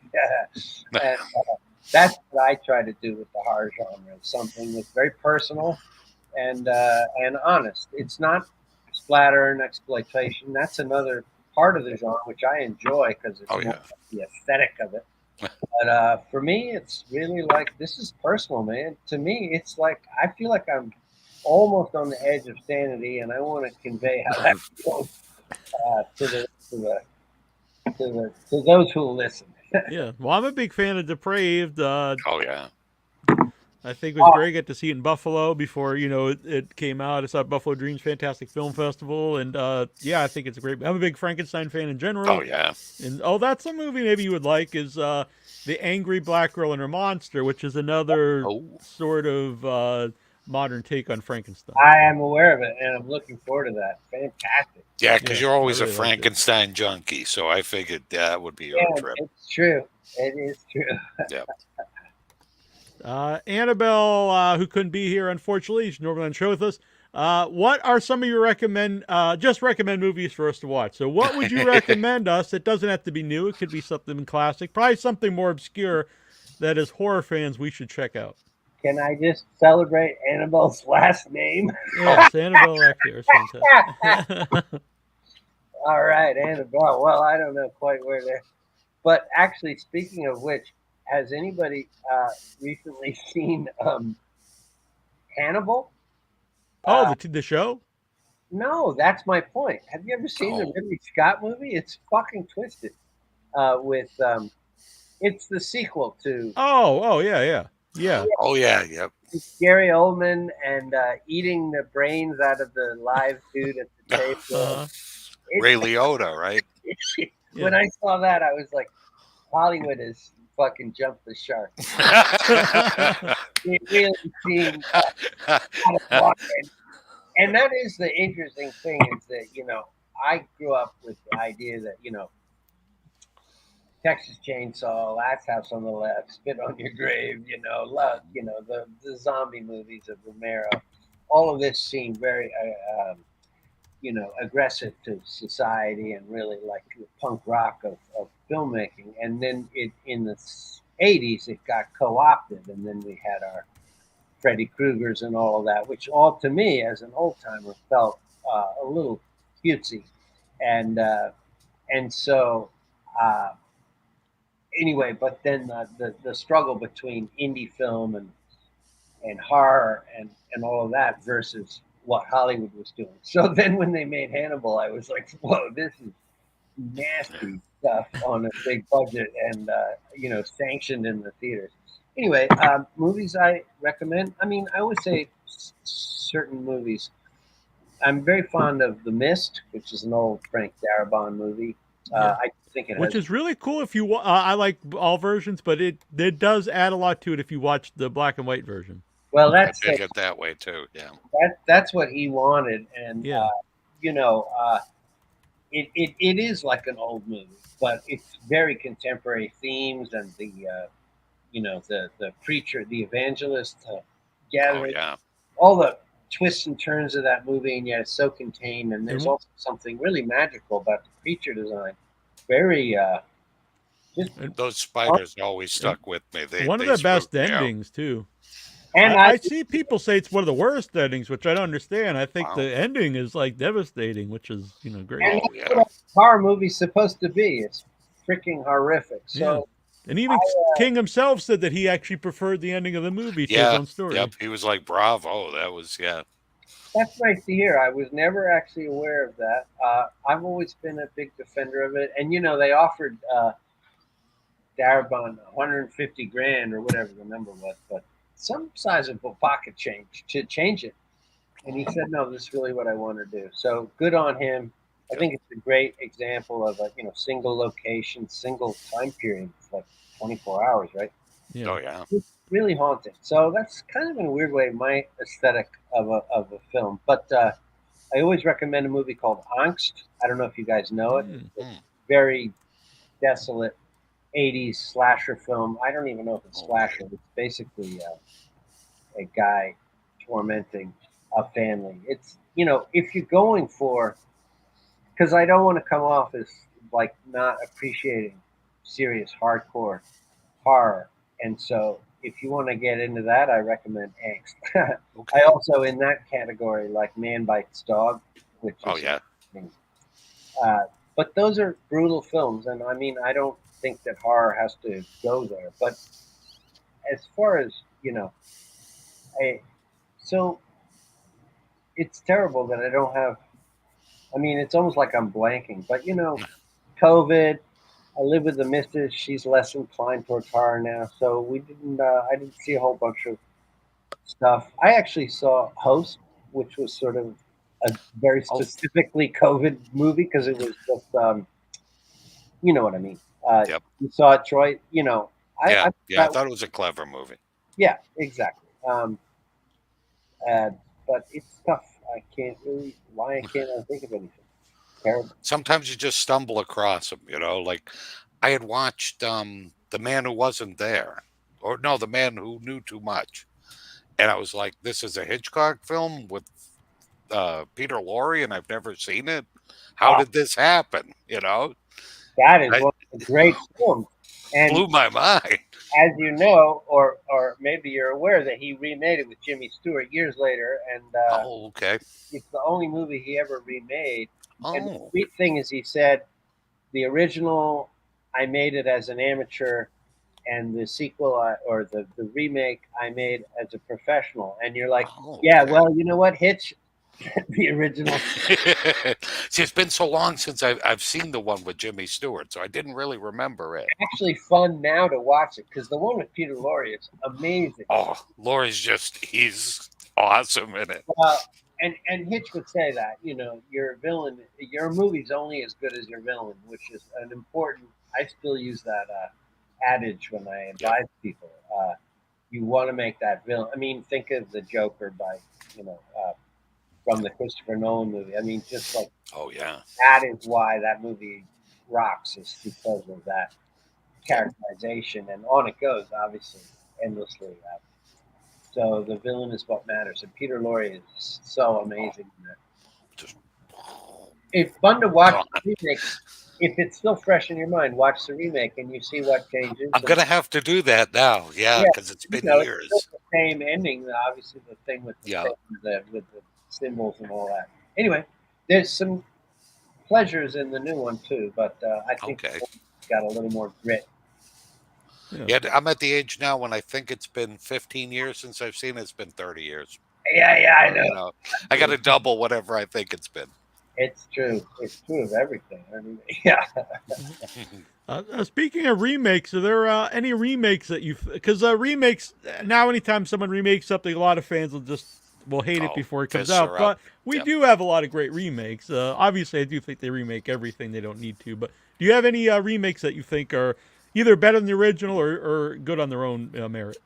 Well, I think it's a really important question because the standard thing is like remakes suck, but then I make Frankenstein movies and werewolf movies, so in a weird way, we wouldn't have John Carpenter's The Thing. Well, yeah, and The Thing is exactly an amazing remake, and also Let the Right One In. Oh my God! The End is a standalone great movie. You just then you're like, oh well, the original was so cool, but that's a great remake, and I think maybe I'll get criticized, but I think Dawn of the Dead by Matt Reeves is awesome. With whoever the hell's in it, but that and the opening of that is fantastic because it's actually a restaging of what would have been what's referenced in Night of the Living Dead, the original. They say, oh, and then we got T-Bone. Anyway, it's so cool. It's actually somebody cared enough to figure that out. Yeah, And good attention to detail there. yeah, so I think that's a good one. By the way, then 28 Weeks Later, I think is a great Oh, movie. It's not a remake, but Yeah, it's sequel though. Yeah. yeah, there's an good example sequel of a though. sequel that raises the bar or at least continues the mission. Yep. What else? You guys should tell me, and then I'll. I and it's not necessarily horror, but I think the remake of Cape Fear is great. Oh yeah. You're kidding? That's so funny you say that. I was talking to my kid. He's like 22. He makes movies as well, and he said I was because I have a shelf of Blu-rays. You know, Yeah. because I'm always like physical media. Fuck streaming. And, so he comes home and he just looks at the wall and he's like, I couldn't decide what to watch, and I was trying to, this and that. He's like, I just took Cape Fear out. It's like mother's milk in our house. So yeah, absolutely, one of the great. And yeah, the original is pretty superb. But Oh yeah. And I love the fact that Mitchum and yeah, it's so great they show up. yeah. Yeah, what? Speaking of that kind of reminded me the first remake Invasion of the Body Snatchers, where Love it's that almost one, a too. sequel in a way because you have the Kevin McCarthy at the beginning running Yep. out, the '70s Invasion of the Body Snatchers. I think that's a great remake. Donald Sutherland. Yeah, Oh yeah, Sutherland yeah, that's one of the rules in it. greatest endings of all time. He rocks in it. Yeah, Out- that might be the ending actually beats the original, and I love the original Yeah. ending too. and I love the original. The original Yeah, was so so bleak. great. Its time, it was so bleak. Oh, But the '70s movie has so much going for it. I saw it in the last couple of years again. Now they made a third Yeah, one. it's not that bad, but Yeah, it's okay, I too, think yeah. it's the third of the three, but yeah. Wait, it's I think it's just called Invasion, maybe. no. You're talking. They made four then. Oh yeah, I think They you're made right. one. It's terrible. I got to tell oh you. really? Maybe I'm thinking of the other one then. Yeah. But then Invasion is, It's it's decent. kind of a good art film, but it doesn't. And I feel bad because I think that was what they very much would take these French auteurs and bring them over here and make them make a movie, and it sucked. And then they were ruined. Whereas they made some great gem originally. I mean, I guess the guy made The Hills Have Eyes. What's that guy's name? Assange. Anyway. No. But did you guys see The Vanishing? The original is amazing, and then Oh yeah. the remake by the same guy, it like has a happy ending, and you're like, no, that's not. Yeah, it really ruins Yeah, the Yeah, movie. that's a little far fetched then. Yeah. It's Yeah, I also like it. I mean, it's not the best movie in the world, but I actually like the remake of The Blob from the '80s. I think it's a really fun, Yeah. gross out horror movie. I love that Yep. because I love the like this trope. I don't think it would play anymore, but I love like the badass like kid on the Oh motor. yeah. Yep. And then he's like turns into the hero. He's supposed to be bad, but he's Yeah. the hero. Oh, that just warms my heart. I love that. I so identify with that kind of character. Oh and yeah. he actually turns out to be cool. So, or he was cool, but then he turns out to be. Right, like a good, yeah. So It's- I love Is that. it Matt Dillon or Matt Dillon's little brother in that one? Some Dillon's in that one. Yeah. Yeah, it's fun though. I saw it again recently. So on Halloween, we go to a 12-hour horror movie marathon at the Coolidge, which is a really cool 100-year-old theater. And so they do every Halloween from midnight till noon the next day, 12-hour movies. And they always have 2 movies they announce, and then the rest will be secret. So you'll be surprised. And they always have a theme. So the one year it was alien horror movies, and I think they had Alien, and I forget what the other one was. But one of the surprise ones was the remake of The Blob. And so Oh, watching on the big nice. screen at 35 millimeter was really cool. What could be better? That is Yeah. so fantastic. I don't think I've ever seen that one on the big screen. Yeah, I'm then a there was little a really- envious on that one. There was I forget the name. It was this really weird movie, and the guy who runs it, he was like, it's almost like Predator was based off this, and it was very similar. It was really low budget, but it's pretty much the Predator story. And it had Jack Palance in it, and I know and the one too. the guy, man, it had like a really great cast, but Yeah. Don't they shoot like a weird CD disc at he people? or something, the alien throws like it looks almost like a Nerf thing. It like sticks on people, and they're like, ah, and they grab it and scream. It's It's like, not great, but it's very entertaining. sounds like Phantasm. You know? Oh yeah, you can't go wrong there. Yeah. Which I'm a big fan of Phantasm. Oh yeah, yeah. Well, we worked with Angus many times at the end of his career, and he was just such a pal to Glass Eye Picks, my company, and he was in I Sell the Dead and Automatons and Satan Hates You, and just many of our films, and also our radio plays. So he was Oh, awesome. a Yeah. beautiful man. Yeah, he's so Annabelle and I we did an interview with him. It was not long before he passed away, and it sounds like it would be depressing because he knows he doesn't have much time left, but it's really uplifting in a weird way because it's like he was really happy with his life, and he talked about going to see Frankenstein as a kid, and and then he says like later in life I became my own Frank, being like Yeah. a horror icon, and I was like, Yeah, it was a he really was nice interview. the best. What a dear friend, and he would write letters to my son, and all in Wow. longhand, and he'd send uh, music recommendations. Oh and wow. he was just so engaged, and even after he died, he had sent us some cakes, and they were in the freezer, so Oh they wow. outlived them. It was just he was a wonderful person to have in our lives. It sort of reminds me of when Karloff and That's Peter who he Corey mentioned, and those Karloff. guys were in the last, in the what's the fuck's name movie? You know what I mean? The old, Oh, like you know what I'm saying? Oh my God! Shame on us. Who's the producer? I mean, I'm just having a senior moment. Neil But, Piranha. yeah, Oh, yeah. I Little don't know. Shop of Horrors. Oh, the Roger original. Corman. Corman. Thank There Yeah. I knew we threw hints and be like, there. yes, exactly. Anyway, the Roger Corman movies with Mhm. all those old timers sort of So true. I can't get enough of those remind either. me of working with Angus in his later years. He was one of the guys that, like, when I was a kid, truly scared me. The tall man, like, he freaked agree. me out. Like, Yeah. 10-year-old Troy wanted nothing to do with the tall man. No, I remember seeing that in a theater on 86th Street in Manhattan. Yep. It was spooky at the time, and that movie freaked me out. Oh, me too. Right down to the mustard finger, everything. Everything, yeah. And then I worked with Reggie Bannister as well, so I got Sweet. the whole package over the years. That's awesome. Yeah, I grew up watching horror movies since a little kid, so I don't want to be a tough guy, but I wasn't scared of stuff, really. But that is actually one thing that did scare me as a tall man, especially at the end when he's like, no, it's not. Well, it just goes to show that sometimes the weirder something was, the more it would be disorienting. Like there was that Yeah, whole is so weird. if you try to explain the premise of that movie to someone who's never seen Good it, luck. you'd be like, it's got, these little people from another dimension and they take dead people, and you're like, what the hell are you talking about? But, Yeah, they look kind of like Jawas walking around, and hey. Yeah, so that was that there's all those kind of movies as well. Anyway, it's Annabelle brought up, she said Invaders from Mars is a fun remake. oh, that's so sweet. I completely agree. I love that Yep. movie.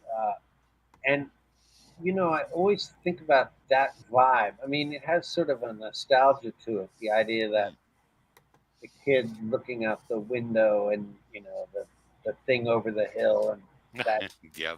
I think about that movie a lot actually. So that's a great one to add. Annabelle, can you hear us?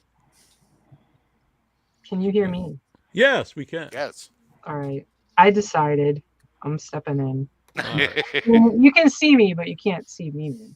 All right, fair Is enough. Annabelle real or is she AI? She's I'm so I'm so Nasty Neil, Terrible Troy, and AI Annabelle. Man, if we have AI of all of our pictures and recordings, that would be I've That been would be saving them all. spooky too. Yeah. I'm feeding all the video into an AI machine. So. goodness. But you did have the right name too for the movie I was mentioning with Jack Palance. It also had Martin Landau. Yeah, I looked that up. I don't remember that one. I think you may have fell asleep And during it because it is a long time to watch the movies, 12 hours. Yeah. when we started talking about Invaders of Mars, I'm like, that's it. I have to step in now. I got to step in. I'm not feeling my best. That's why I wasn't here from the beginning. But now I'm here, kind of. Sick too. We're all good here. Invaders, I decided I'd bring over my bottle of wine. I'm very inspired by you, Larry. So you're doing it all classy in a glass. I just have a bottle. I won't finish it, but At least not a box. Come on. it's not a box. It's so true. Or a bag. Yep. My like wine skin. That'd be Yeah, cool. if you drink it from a horn, then we're good. It's a modern wineskin. Oh, Yeah. there we go. All right. Yes. Neil is Mr. Sober now, so I'm gonna drink. Yeah. I'm Mr. Boring now, but yeah. Which is good for him. It's been very good. Neil, carry on. That's Thank good. you. It's been 4 years, so yeah. Wow, that's crazy. How long? 4 years and 3 months. Ah, congrats. Thank you. So Annabelle got to see Brooklyn 45 too, which I believe I haven't talked to her about it. But from the comments, I think you're a big fan. No, it was excellent. I thought it was a lot of fun. It was dark, but it was still fun. I don't even know. This is part of why I didn't come on. I'm a mess right now. I had a long day, some like rough things at my job, but no, it was really fantastic. I loved it. It was visually, it was just stunning, and almost. It was interesting because for that time, for that era, I don't think often the colors pop like they did in that movie. Yeah, right. There's a very different visual vibe. Yeah. Like even seeing the trailer, it's like almost wondering if this is going to be a serious movie because the colors are so intense and it was very punchy. And I loved it. It ended up working really well, and I helped that set up each of the characters as being like an archetype kind of being.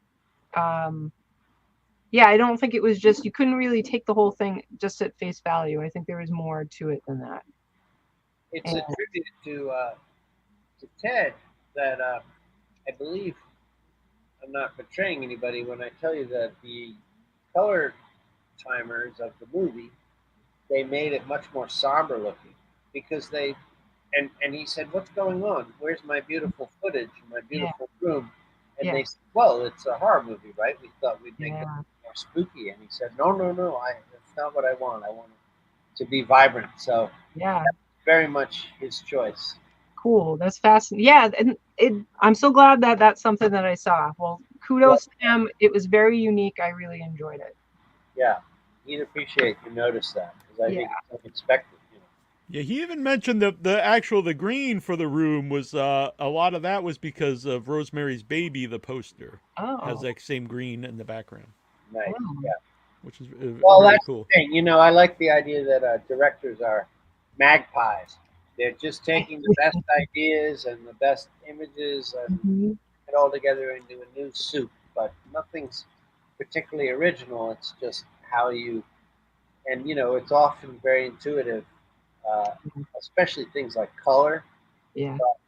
Color is so important in a movie. I always say that Jaws, you picture that movie, it's like the yellow barrels, the red, black boat, and then that weird color of the ocean. And that's the movie. Totally. I was looking at a friend of mine's making something, and I was looking at they're like color swatches that they do now for movies. You can just look up this, and they're incredible. They're amazing. They're very fascinating for me to look at. I don't know if we're going off like in a direction that anybody actually wants to talk with me about, but but I think it's beautiful. You lost Troy. I guess Troy's like, fuck the color swatch. I'm leaving. He's a very art man. Yeah, I think there's something going on there with. He has many animals at the house. I think something's happening there with some of the animals. His pet bats are giving. He has many. I'm in my basement. I do have mice every once in a while that run around, but awesome. They've not made it on screen yet. Yeah. But no, it was a really enjoyable movie. I love the archetypes of each of the people. I felt like the end was tough. I don't want to give anything away. The end was tough. I have to say, I'll just say I feel bad for the husband. Yeah, I agree. I agree. He was kind of like, I'm done.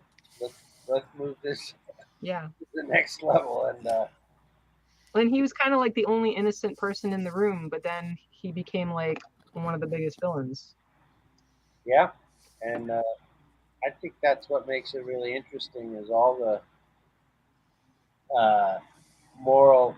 You think you're sort of following along, but then it takes that shift, and you're like, oh yeah, well, what else would you do? Yeah.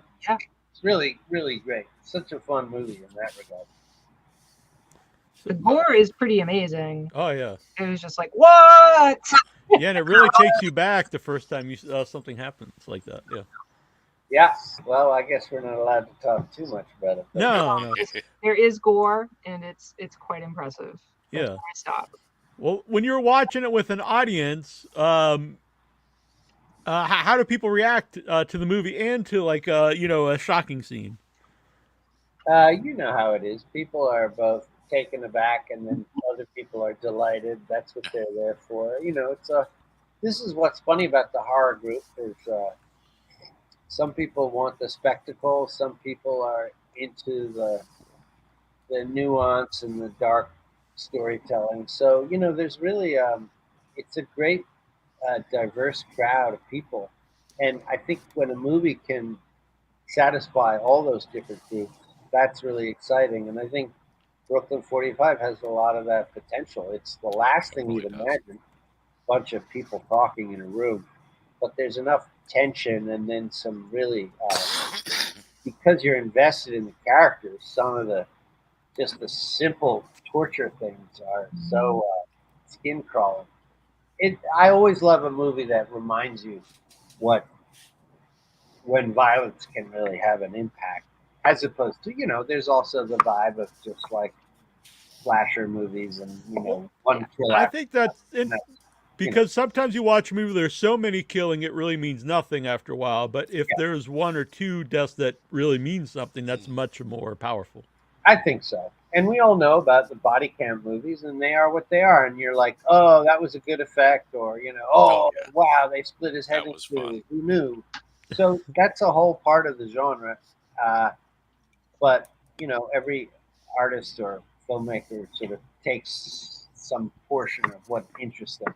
Like I mentioned, what let the right one in. That's obviously not a gore film, but that's the kind of horror movie I'm intrigued by. I'm glad you brought. I'm a big fan of. I really think both of them too work. Movie. I saw the remake first, which kind of made me go see the original one, which that can work sometimes. Yeah, exactly, and they both work. The only thing about the first one, not only is it just awesome, but the pool scene is so much better in the first one. It just makes you realize the simplicity of filmmaking. The first one is just one take, and then all the. I mean, I'm not giving it away, but the whole oh yeah. In the second one, it's much more fussy, the filmmaking, and you're just like, yeah, that's what's cool. Is sometimes the one take, whatever effort it took to get that, is so effective. Yeah, just kind of let it happen at that. Yeah, but anyway, that's harder. It's harder to do something in one take. You realize so. I find a really sad story, which I like about it. I mean, I think good art evokes emotion if that's a positive or negative emotion.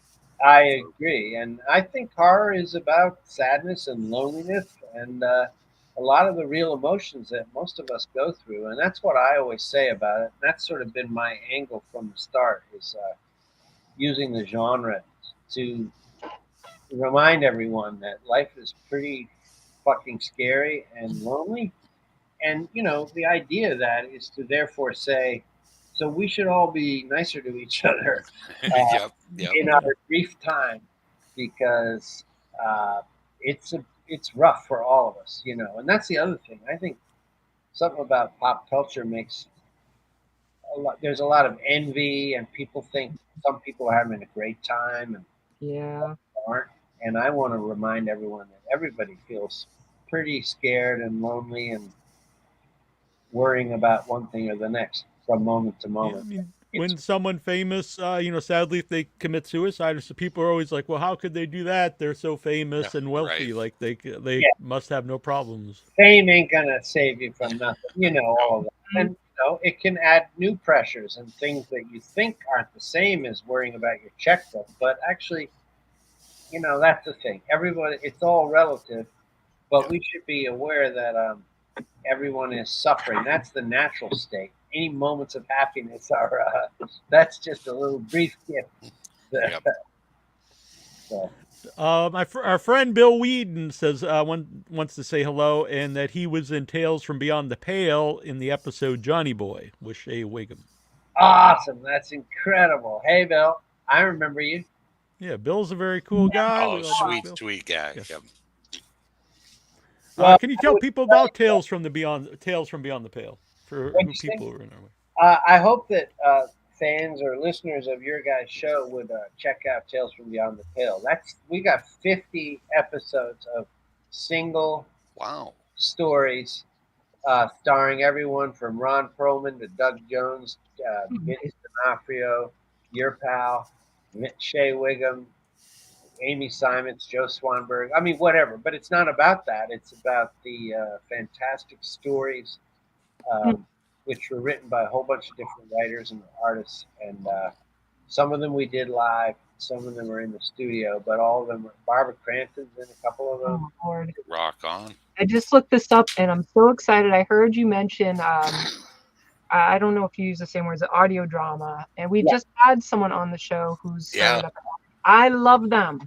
I love them. I'm listening to, what is it, Old Gods of Appalachia. I don't know if you've listened to that. Right. So good. So now finding this Tales from Beyond the Pale, I'm there. I'm so excited. I would love to grow our audience because I really think they're very immersive audio. Some of them, there's one that my comrade made that doesn't even have dialogue. So you're literally a half-hour movie, and you're just going, "What is happening?" Wow. Basically, a vampire crawling out of her coffin, and what is she from there? It's so cool. But they're all great. Angus Scrimm is in a couple of them. They're really fun. It's such a treat for a horror fan. Yeah, I'm really interested. So the last few years, I mentioned I don't drink anymore. Part of it was getting healthier, and I walk a lot, and that's when I started listening to audiobooks. Yeah. And so part of the thing that keeps me motivated to walk is I only listen to the audiobooks when I am walking. So if I find something I really like, it makes me walk even more because I want to keep listening to more of it. Oh yeah, that's great. Tales from Beyond the Pale. Yeah, I'm going to listen to these. Better health. Exactly. I'll do before and after photos. Like this is before Tales. Tales from before and beyond. Like, works for me. Yeah. I love it. So Barbara Crampton, you've worked with her a lot. Well, when you first met and worked together, did you just hit it off right away? I think so. I mean, we met on. I think we met on Ted's film, the first one. We Are Still Here. Yeah, and not just because you're here. I actually picked that as my favorite horror movie that year. I'm a huge fan of the movie. So great. Oh, it's fantastic, right? Yeah, I love it. And I have a fun part in it, so I get to swallow a sock. Always good. Which we were doing the gag, and I said, I think we could do this in one take if you just put the sock in, pan down, and then I'll do a little thing, and then we'll, if you pan up, we can do it in one shot. And so we gave it a try, and it worked out. So I'm very proud of that moment. It's very funky. But then, like I'm saying, Barbara would show up at these film festivals, and the way it was is the Tales from Beyond the Pale would go to a film festival, and we would use the actors that were there to promote their movie. So we'd say we have these 3 audio plays to put on, and we know you're here for your film, but we come out on Thursday night and do this. We'll rehearse in the afternoon and do it at night, and there were some amazing results. That's the coolest. I love that. The whole concept's great. Yeah, it was fantastic. And we worked with this dude, Leon Vitale, who was Stanley Kubrick's assistant. Oh wow. Wonderful story. And you know what Foley is, right? It's when you're doing the little sounds on the stage for the Yeah. people walking or whatever. And he's this really cool British guy, and he's like, "Oh, I did Foley on a movie." And we were like, "Oh, that's nice, strange little old man. What was the movie?" And he said, "No, it's oh my god, what am I? I can't even tell the fucking story. I'm sorry. Make it up. We won't know. But the whole point is, you will know. It was Full Metal Jacket. Oh, wow. Oh, this little movie, film you may have yeah. heard of it. Little throwaway film you might have heard of. Anyway, he was a legendary character, and he's so sweet. He's in our tale, It's awesome. and I'm the host, and you know, it's really a very fun show, kind of a throwback. But once we're into the shows, they're very contemporary and modern, and some of them are really nasty, and some of them are kind of charming. So I really recommend it. I have to say. Oh, I'll I can't embed wait some- now.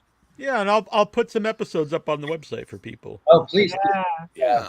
And I'm the honestly interested. design of the webpage is very cool. I really like it. Well, it's funny you mention it. I appreciate that, Annabelle. Is that the posters for Yeah. each show are so essential to the way Glenn is my partner in this, Glenn McQuaid. You know, we care so much about the way they're presented. So we have amazing poster artists. Oh. Gary Pullen from Canada, and then Graham Humphreys from Oh, he's Oh, so yeah. Say no Yeah. more. good. Yeah, so he's- yeah, everything good about friends. Tales is pretty classy. The only problem is who has the time to do that. So we're working on our next season. We'll get it out there sometime soon. Jeremy had mentioned a little bit about Blackout. Can you talk about it? Is it finished? Monday, Monday, it's finished. I promise I'll Ooh. finish on Monday. I'm always tinkering, but yeah, we're done. It's done. It's my werewolf picture. I mean, it's I funny can't because wait. I made a movie called Habit, and I would never say that it was a vampire movie because the whole idea was that you didn't even know what kind of movie you were in. Then everybody knows that Depraved was a Frankenstein story, and so I'm very open about this one being a werewolf movie. But it's my whole idea of just what I always say is like, what would it really be like? So it's just a portrait of a guy who's got a real problem and he's got to deal with it every month, you know, a couple of nights. Neil, you've been through it. You know the life of the drinker, and Oh, I thought you meant I knew the life of a werewolf. Being a lycanthrope yourself, Neil. they're related in my opinion. So it's just the story of what happens to this guy on that 3 days of the month, and he's trying to sort of make amends to people that he knew, and things get out of control for him. So it's a my personal horror story journey. But I'll say this: I want everyone to see this movie and enjoy it, and but I'm determined to make my final sequel in this world of the MonsterVerse and have all my monsters in the same movie. So Wow. Oh, Wait, interesting. that sounds very fun. The word final always sounds very final. So how final is final? yeah, well, we don't know. Let's just see. I mean, it'd be if I could even do the mashup, but that's The Fessenden verse. There we go. Yeah. House of Fessenden. Well, it's funny you mentioned that. When on my walk, I always walk by. It's called the Fessenden House, and it's No way. yeah. Where's that? It's by Troy will know. It's by the Daniel Webster Inn. It's on it's by Russell's Corner, which people won't. But it's in Sandwich, Massachusetts. Oh, you I'll take a picture of it for you The next time I walk oldest by. town in the Cape. That's their claim to fame. Wow. well, there's a school called the Fessenden School as well. Yeah, my relatives are from up there, so that's what's going on. Ah. I'll take a picture of it next time and I'll send it to you if you want. Yeah. I would love to see that. That's Yeah. wonderful. I honestly every time I walk by it, I think, oh, it's the Larry Fessenden House. Yeah, there you go. Yeah, exactly. It's really weird. The place next to it's the Daniel Webster Inn, and it's a really old inn and restaurant, and they have stocks and what do you put when you put your head through? Oh wow! Okay. Yeah, they have that out in the front, and I'm like, I don't know, is this a great like oh yeah, I really want to stay at this place? It's got like public Yeah, my like keyboard humiliation out in the guy. Yeah, right. And on the beds, we put the got thing some closer and closer. Oh, yeah, the rack is Exactly. it's just a quaint little town, but there's a lot of weird stuff that goes Yeah. on. Annabelle calls It's a it the Stephen kinky King quaint town. town. You know. Yeah. Yeah, it's a strange place. So, do you prefer a biped werewolf or on all fours? Oh, biped. I agree 100%. I'm also a flat snout guy. I mean, Okay. well, Ah. look, I love American Werewolf in London and Howling, and obviously, what's it called? It's really interesting. American Werewolf in London, I think, is my favorite werewolf movie, but I'm not really in love with the look of the werewolf in it. Yeah, well, everything about it is so charming and. Oh yeah. Yeah. You barely really even see the werewolf. But anyway, I think that was all a product of that moment in makeup history, which is so incredible, and it's so cool to see the snout. Yeah. Yeah. But I grew up on this comic called Werewolf by Night, which was Oh, hell yeah. and even that, when I talk about it, I have all the volumes, and I'm like, I really don't even like the drawings in the later volumes. The artist, Gene Mike, Cologne, was he the one that did the illustrations in that? who? Gene Cologne? No, it's Mike Plug. Oh, yeah, okay. Mike Yeah. Plug is like my favorite. I even thank him in my credits just as literally a tip of the hat. But there's something about his werewolf that is really youthful and physical and like a superhero, Yep. the whole thing. I like his backstory in that, too. Yeah, Jack Russell. Yep. Is his name. Jack. And Yeah. I know, it's also silly. And, in the 90s, I went to Miramax, if you remember that company. Of course, now it's disgraced because of Harvey Weinstein. But I went there, and it was the cream of the crop at the time. And I pitched them Werewolf by Night. I said, I'm the guy to make this movie. And they're like, you're some weird independent filmmaker. What are you going to do with us? And I'm like, no, you don't understand. And this is everything that matters to me. Anyway, they threw me out the door. But so that's in a way my real influence. But of course, I love Lon Chaney, or at least the idea of Lon Chaney. I like the Benicio del Toro makeup pretty well. In a weird way, everything that was determined to make the audience like it more, which was make bigger claws and bigger teeth, were exactly where the makeup got slightly out of proportion. It's just typical that imagine some executive saying, "I think bigger teeth are going to sell more pictures." Dude, we're doing something here. But that movie had other problems, of course. But I still like the general vibe of the makeup and that it was trying to be practical. It's very brutal too. Yeah. Yeah. Yeah. So anyway, that's my vibe. I just love the werewolf thing.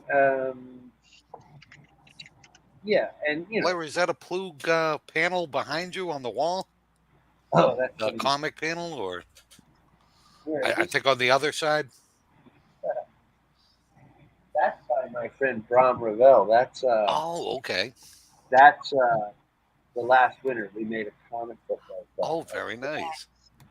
But I've got all kinds of little treats here. Ooh. I'm sorry, I was just sharing this picture here. Let me get out of here. That's the one I found. I'm like, that's Oh, that's very nice. Yeah. Yeah, that's tremendous. Yeah, I like that guy. Oh. But I got so much.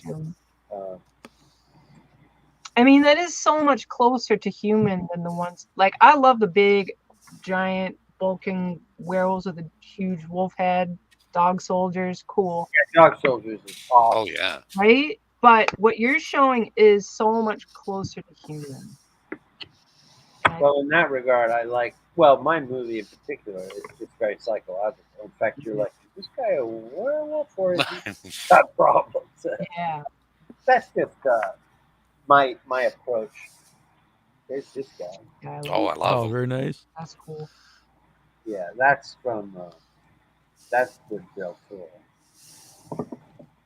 What else do I got? The one more. This guy is technically the most cool. Ooh. Oh, wow. He's cool. Oh, that's awesome. Yeah, I don't know Yeah. what I'm doing. Anyway, that's all good stuff. Yeah. These Nice. are our comrades in life, as you know. I see you all the time. That's on your fault. I like that, Neil. You have a lot of the old. Yeah, we got a little goofy wolfman here, but Oh he's yeah. pretty cute, I think. Oh, Oh, yeah. that's fantastic. I love That's it. a great one, too. Yep. It's from Creepy something or other, Creepy Company.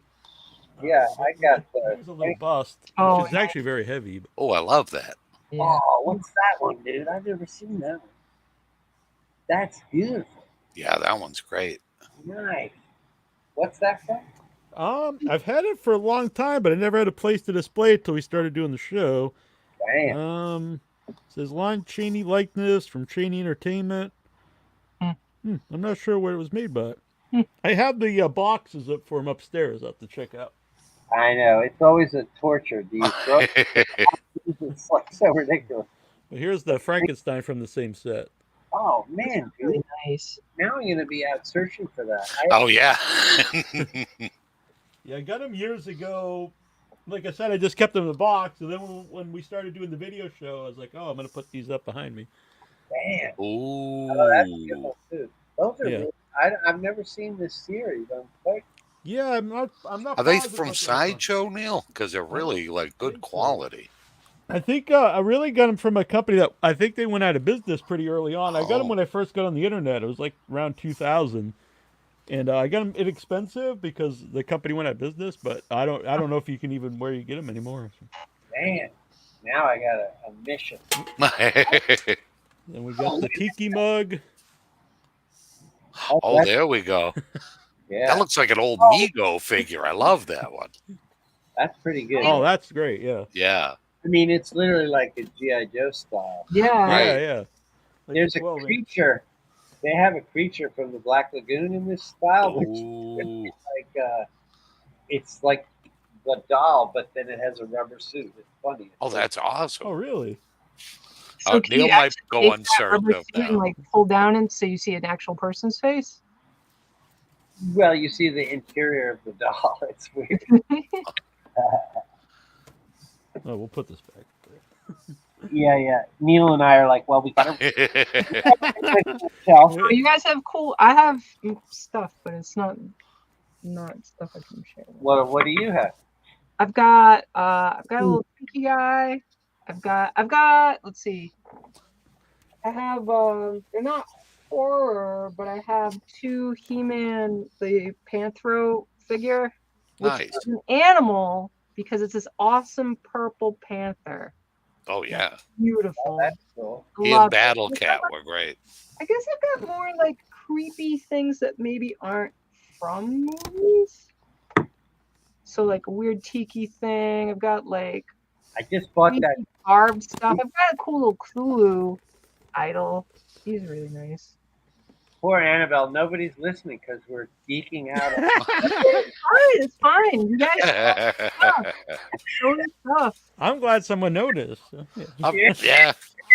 I just brought him down here. I've had him for a long time too. It's a little it's a critter, but I couldn't find Oh, room he's for him at great. the moment. But yeah. That's pretty damn good. Now I'm getting challenged. All right. Well, what? All right. Here we go. Oh, nice. He's bringing out the big guns now. Oh wow. Which Godzilla is that? Oh nice. He's fighting the T-Rex. Ooh. I like this battle. T-Rex has a pretty big jawline, but Yeah. probably doesn't make electricity. Well, is it really electricity though? It's radioactive stuff. Very true. Oh Ooh. sweet. Nice. Nice. It's hard to beat the creature. Yeah. Just as being Got all cool. the lizardy beings right now. Although, speaking of sequels. I finally watched, literally 3 days ago when I was sick, the third creature, which I never wanted to watch. Oh, the one where his scales get burned off and he can walk on the ground on land. I don't like it. I Really? know- Oh, the creature walks among us. Is that what that one is? yeah, Yeah. it's very disturbing, and I hate the makeup, and I hated the whole thing. I don't like him in a suit. Yeah. So Oh wow. it's why I didn't watch it for 40 years. And then I thought, this is crazy. Maybe it's great. And it was terrible. But it is Oh. funny. The people in the creature movies are always so weird. They're always so Oh my lord. This is they bad. got their own problems. Yeah. Anyway, so be But it. the a cheap plug for us in the early years, we had Ben Chapman on the show who played the creature from Black Lagoon on the Land. Really? And He was man, the it was greatest such a guy. great experience to have him on. And he was very sick, and I remember calling him up, and like he was on oxygen. I was like, "We can reschedule this," and he's like, "No, let's do it before I croak." And then when he came on, he really lit up. Was very just a He super was nice so guy. great. And Yep. Troy used to do caricatures of all the guests, and he really liked his. And he's like, "Can you send me like several copies?" So I did, and so he kept one for himself, and then he autographed them all personally and sent them back. So Troy has one of his own, which is really Yeah, cool because it's the Troy drew greatest. it and then he signed it and stuff. So. Wow, that's beautiful. What a wonderful legacy. I mean, that's And then that was one of my proud moments too, because he said he had me on the wall with like Yeah, he had like a Frazetta painting of the creature, and Wow. like all these like amazing people. I think he had Jack Davis and me. Yeah, Like, you come were. on, man. Oh, that's awesome. that is fantastic. I love it, man. Listen, there's a quiet over the room because we're all just thinking of yeah. what a beautiful. Still I think it's one of the best scenes ever in a movie is Oh. when he's parallel swimming with the woman. I mean, it's beautiful and it's creepy and it's just great. Yeah. Although you couldn't say that in the interview because that wasn't him. That was No, Oh, exactly. right. Yeah. No, then he's telling us because he couldn't see through the eye holes, he smacked the actress against like the set. And he's like, "Oh no, I'm gonna lose my job now." That's so Yeah, from what I understand, they had a little bit. I think when they got a little older, not so much, but they had a little bit of a rivalry. I think Rico Browning and Ben Chapman. well. One of them was like half the size, right? Wasn't Right. Rico That really? was Rico, yeah. Because I think he had to be really thin to do all, to swim and. And I remember as a geek, the chest plates are slightly different. So Oh yeah. you tell that they're all this bullshit. It's so wonderful. Well, I mean, come on, it's just the coolest. Oh, There's just Oh yeah. that's the balls, yeah. so sweet. Love it. The texture on that's nice. But poor Annabelle was talking about her purple dinosaur. No. Barney the No, it was. I know What what are she's you meant. talking about? They're not dinosaurs. They're cool panthers. And if I was in better condition, you'd be able to see them. We'll save it for next time here. Oh, I Next did notice time, it's my yes, flag everybody's truck. gonna have their. They're gonna be waiting for the moment, counting down the hours. So Blackout. How will it be? Are you gonna do festivals? Like, what are the plans for it? Oh no, I'm world premiering in a month at Ooh. Fantasia. Oh, sweet. Very sweet, and then I hope to get it right out because my thing is like, I just want to get out to the public and have people enjoy it or not. But it's hard to play the festival game, and now I'm an old timer, so I'm not a fresh experience. I just want to make these films the way I see them and let people enjoy them or not. But it's tough. There's a lot of great new talent, and I want everybody to have their moment. But I also want to just get my own films out there. Yeah. So that's the hope. I'll do this great. Very excited to be at Fantasia. I've been there for many, many years. But this is my first premiere up there. And then hopefully get it right out to the public for them to enjoy. And then on to my next backup, which, I mean, it's ridiculous to talk about your next movie when you haven't even put out this. But Wow. I don't know. I just kind of want to Yeah, keep. this itch of having Yeah. all my monsters in one movie. I mean, So, what would be the Mummy movie, or what? What do you have for plans for the next one? everyone says that. No, it's all the monsters together. Oh, I see. I see. Oh, I thought you meant the next would be no. Oh, so they're all going to be connected. No, I'm not going to keep making Universal monster movies. I'd be down with it. I'd, Yeah. I'd watch them all anyway. Yeah, like I love the idea of my take on a mummy movie would be like, he's a sad mummy. He's got mummy problems. I don't know. Mummy issues, you know. He's an introspective mummy.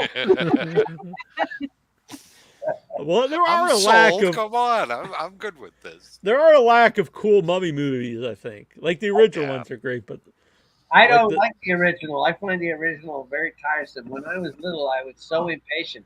I was like the first 7 minutes, and then I'm like, what happened to that? Yeah, where's my mummy? Boris Karloff and, being in love with this. I couldn't follow any of it. It drove me insane. In fact, I like the Tom Tyler movies better, when it was Wow. but the whole series, I did like a movie called The Incredible Faceless Man. Have you ever seen that? I don't think What? so. No. Who was in Pompeii? Oh. So he was, in stone in Hmm. Pompeii or whatever, the lava incident. And then he came back to life, and that intrigued me as a child. Hmm. That was a similar kind of mummy creature. Yeah, yeah. I'll have to look into that one. I think I have to track that down. I don't know Yeah. if it even exists anymore. yeah. Yeah. I think the Called The Faceless Man that came out in 2019. I am sure that is not the same movie. yeah. No, I no, think the that sounds like the Mummy and Tales from the Dark Side movie is very cool looking. I love that one too, Neil. Yeah, and Monster Squad Mummy's cool looking. oh yes, fantastic. Yeah. I Well, like let me- Christopher Lee as the mummy and the hammer And- one too. Here's a trivia. I know you guys will know it, but Romero wanted to make a mummy movie. Oh, In Diary of the Dead, which I always like. A lot of people just dismiss it, but it's his kind of VHS. It's his found footage. Yeah, found footage. right. It starts with a bunch of filmmakers making a mummy movie. Oh, Oh. His way of tipping his hat to his old ambitions. And Yeah. then, but what's cool about that movie, I'm a real defender of Diary of the Dead. Everyone says, oh, that's just like a nothing burger. But I'm like, no, it's so cool. Because it's really about social media and the big. He was once again always kind of thinking ahead. He saw Yeah. the implications of video, and so I don't know. I love that movie, and I find it a guilty pleasure. I rewatch it. I don't think I've ever seen it. I'm gonna have to watch it. Yeah, I remember at the time. I didn't. I would like to rewatch it. I know Troy actually always was a fan of the movie. Yeah. Yep. What's that? Troy's always been a fan of it too. Yeah. Diary of the Dead. Oh, nice to hear. And Yeah, I get a beat down from everybody. Yeah. That's not where it's at. And I'm like, Right. oh, come on. okay. What are they called? When we get together and feel bad about ourselves. Exactly. We'll get a little emo pity party going. We'll be Yeah. fine. Larry and I'll be like, screw those guys. The Diary of the Dead fans. Exactly. I'm there. I'm gonna. Yeah. This is a movie I want to make. A short film where it's just Larry and Troy sitting around talking Just about being Diary of the mopey, like, In their feet. screw Yeah. those guys. They don't What know. about that scene? And there was a mummy in the movie. Yeah. Zombie movie, but there's a mummy. God damn it. So that's Black- gonna happen, right? This is Yeah, now exactly. on the- I'm sure it will happen. Yep. Very good. So I'm very excited about Blackout. I've heard good things. Oh, yeah. I like Can't your wait for that film. one. So yeah, and I like a lot of people in the movie. Barbara Crampton again. Can't go wrong. Former guest James LeGros is in the movie too. Was James on your show? Yeah. Talking about what? It wasn't even a horror movie. He had made, I forget the name of the movie right now, I'm sorry, but he had made it's like a weird comedy drama movie at the time. It had a lot of cool people in. Yeah. And but yeah, it was a really interesting guy. It was a cool interview. Oh, he's great. Well, he's a pal, and he's been in a lot of my films, and he's great in Blackout. I mean, everyone's in Blackout very briefly because of the werewolf nature. It's always sort of Oh, okay. passing through. But I have Kevin Corrigan, Joe Swanberg, a lot of fun actors you see briefly, and Jeremy is awesome. Yeah, Michael Buscemi. Yeah, and which people don't know, James LeGros was he's in Phantasm 2. He's the only actor who plays Mike besides the original actor. Oh, no kidding. Yeah. That was a good trivia for the night. I like that. Yeah. Well, yeah, and the sweet thing is when we were hanging out with Angus, he would come to events, and so James and Angus had a reunion Oh, at our event. nice. Wow. It was just so gratifying to see everybody together. Yeah, that's mad cool. Yeah. Yeah. Phoenix, Oregon was the name of the movie, but Oh, okay. I believe he made the movie. Yeah, yeah. It was very cool. It was a very weird movie. You know. Anyway, seek it out. It's cool.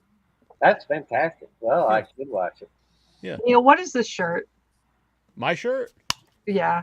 I'm sorry. It It really is has nothing to do with anything. No, you Well, got it to does. read the top. Read the top. Oh well, it does have a lot to do with stuff. It's hide your bananas, boys. Here comes Okay. Psycho Ape. That's good advice. Yes, and it does have something to do because I am producing the sequel, and we just launched the crowdfunding campaign, and Oh, we've nice. raised I think 1,300 in a few hours. So I don't. It might be up higher now. So I'm very excited. Yeah. I was Wow, just saying hide your Starring my buddy Bill Whedon, who we mentioned earlier. What were you saying? Sorry, Annabelle. that's fantastic. Well, good luck with that. Thank you. Bill Whedon, Kansas Bowling. What were you saying, Annabelle? Sorry. Nothing. I was just saying I saw the line on your shirt, and I just kept Oh. looking at it. I'm like, I'm just gonna keep being distracted as long as I don't know what the hell is going on with this. Yeah, it was very weird too. Saturday, I was in Chinatown in Boston, and I was at this little barbecue place, and this old Asian guy. He had a yellow shirt, and the wall was Asian. Wall was yellow, and I was like, "Your shirt matches the wall." And he said, "Well, in my culture, yellow signifies joy, and you should wear more yellow, and it will fill you with joy." I was like, "Oh, interesting." Then I came home Monday, and this shirt was in the mail, and it was yellow, and I was like, And This you're all pretty ties joyous together. today. So "Yes, this I'm is going to be good. filled with joy." So yeah, It's sort of a joyous day. I don't know what it is about this day, but Okay. so wear more yellow, but that'll ruin the vibe of your movies if they're all joyous. Larry. well, but you gotta have a little joy in order to show the horror. That's true. Without the if everything's you have to have the contrast. You have to have your ups to show the downs, and And vice I versa. might One guy add- with a yellow shirt. Yellow is nice, but it looks even better with a little splatter of red. If you know my Mm. meaning. So Oh. there you go. So when we see a yellow shirt in your film, we're gonna just go, "That was the moment." I That'll use that yeah. yellow shirt. We'll all That's just like- smile and say, This was the moment. When Troy and Larry get together, they're talking about look at the mummy scene in Die They're Dead. That'll be us. We're like, look at that yellow shirt in that movie. That's because of this interview. Absolutely. And we'll all be very excited. So, We'll be talking about it. yeah. So if people looking forward to Blackout, will be at Fantasia Fest. Nice. Where can they follow that or you to see like where it goes from there? GlassEyePics.com and whatever. I don't know. Find us on Instagram and all that. We're everybody. We're Yeah. everybody. No, we do all that shit. Instagram and Twitter. We love Elon Musk.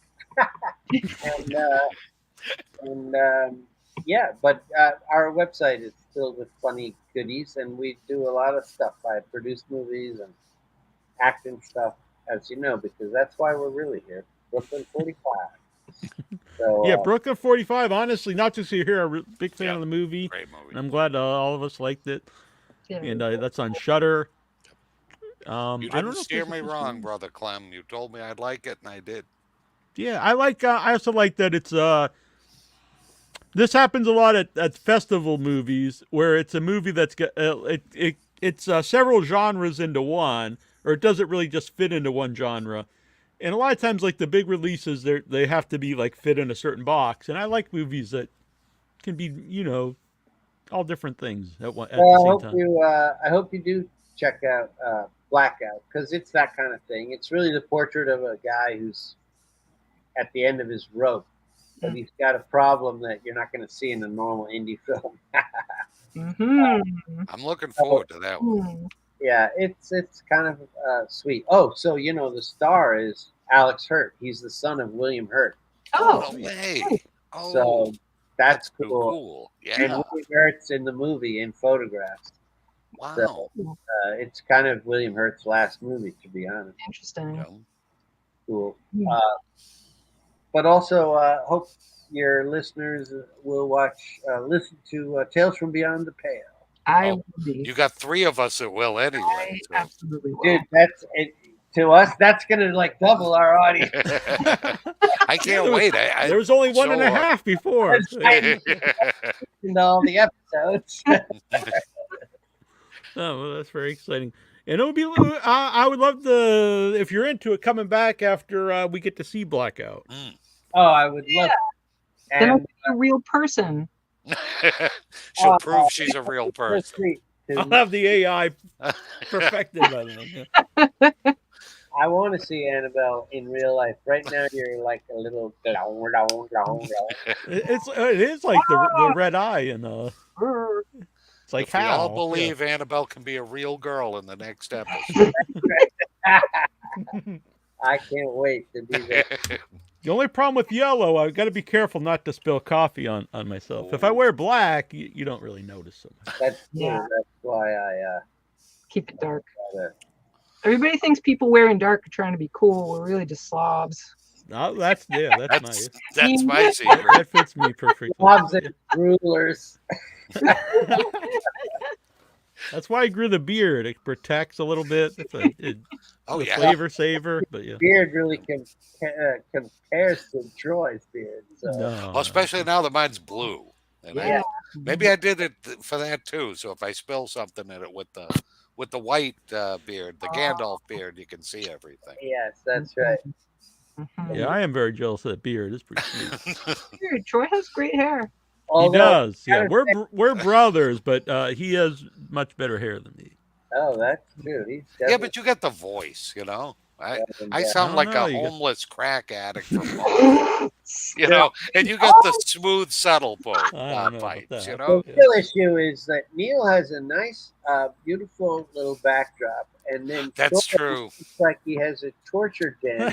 I got Just like he likes it. like a Guardians of the Galaxy popcorn tub, and that's about it. That's about all I got to back Yeah, here. what is back there's like a You don't want to know. That's my Who's weird that? painting things. And Oh, nice. yeah. Very upsetting back there. But on, there could be so many nooks and crannies and people chained up and this and that. Yeah, don't pay no attention to the people way back there. Just Blood-sucking look at the freaks. cityscape here. You know, it's, Where you must have seen blood-sucking freaks. Well, I try to forget, but Yeah, I'm trying to think of. That's probably what's going on in the background. you're saying this was Troy's. Yeah, It was Troy's lair. it was based off Troy's life. But Yeah. yeah, that's a real story.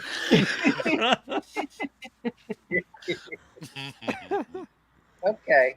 Well, I think we're exposing too much of ourselves at this. yeah, that's All true. right, That's fair true. When the enough. investigation happens, All the next week, viewers are I- monsters and our little toys, but now we're getting into some more incriminating information. yeah. Well, it's been wonderful to talk to you again, and we'll do this Oh. again. Larry, always a pleasure. Always great to talk. It was with really you. good to semi-meet you, Larry. I'm Yeah. glad I joined at least a little bit. Oh yeah. It was great to have you. We'll see you next time in That person. would be great. That would be great. Bye, guys. Bye. Larry. All right. Good night, everybody. Good night. Enjoy. Ciao. You guys want to come back after Annabelle and Troy? I've got to go take care of the dogs. All right. So This told me. I will see you crazy kids next week. All right. All You right. good, Annabelle? Or I can stay a little bit if you don't mind talking to a No, it's totally fine. It's in the AI. All right. All right, you guys have a great night. All right. And You to as well. you. Thank you. All right. Let's see here. I'll play a quick song here from Timothy Fife if you want to grab something to drink, and then we'll come back. Sure. Sounds like a plan, man. All right. We shall be right back.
Hi, my name is Kevin Kepi, and I am your nightmare mom. And you are watching Without Your Head. Head.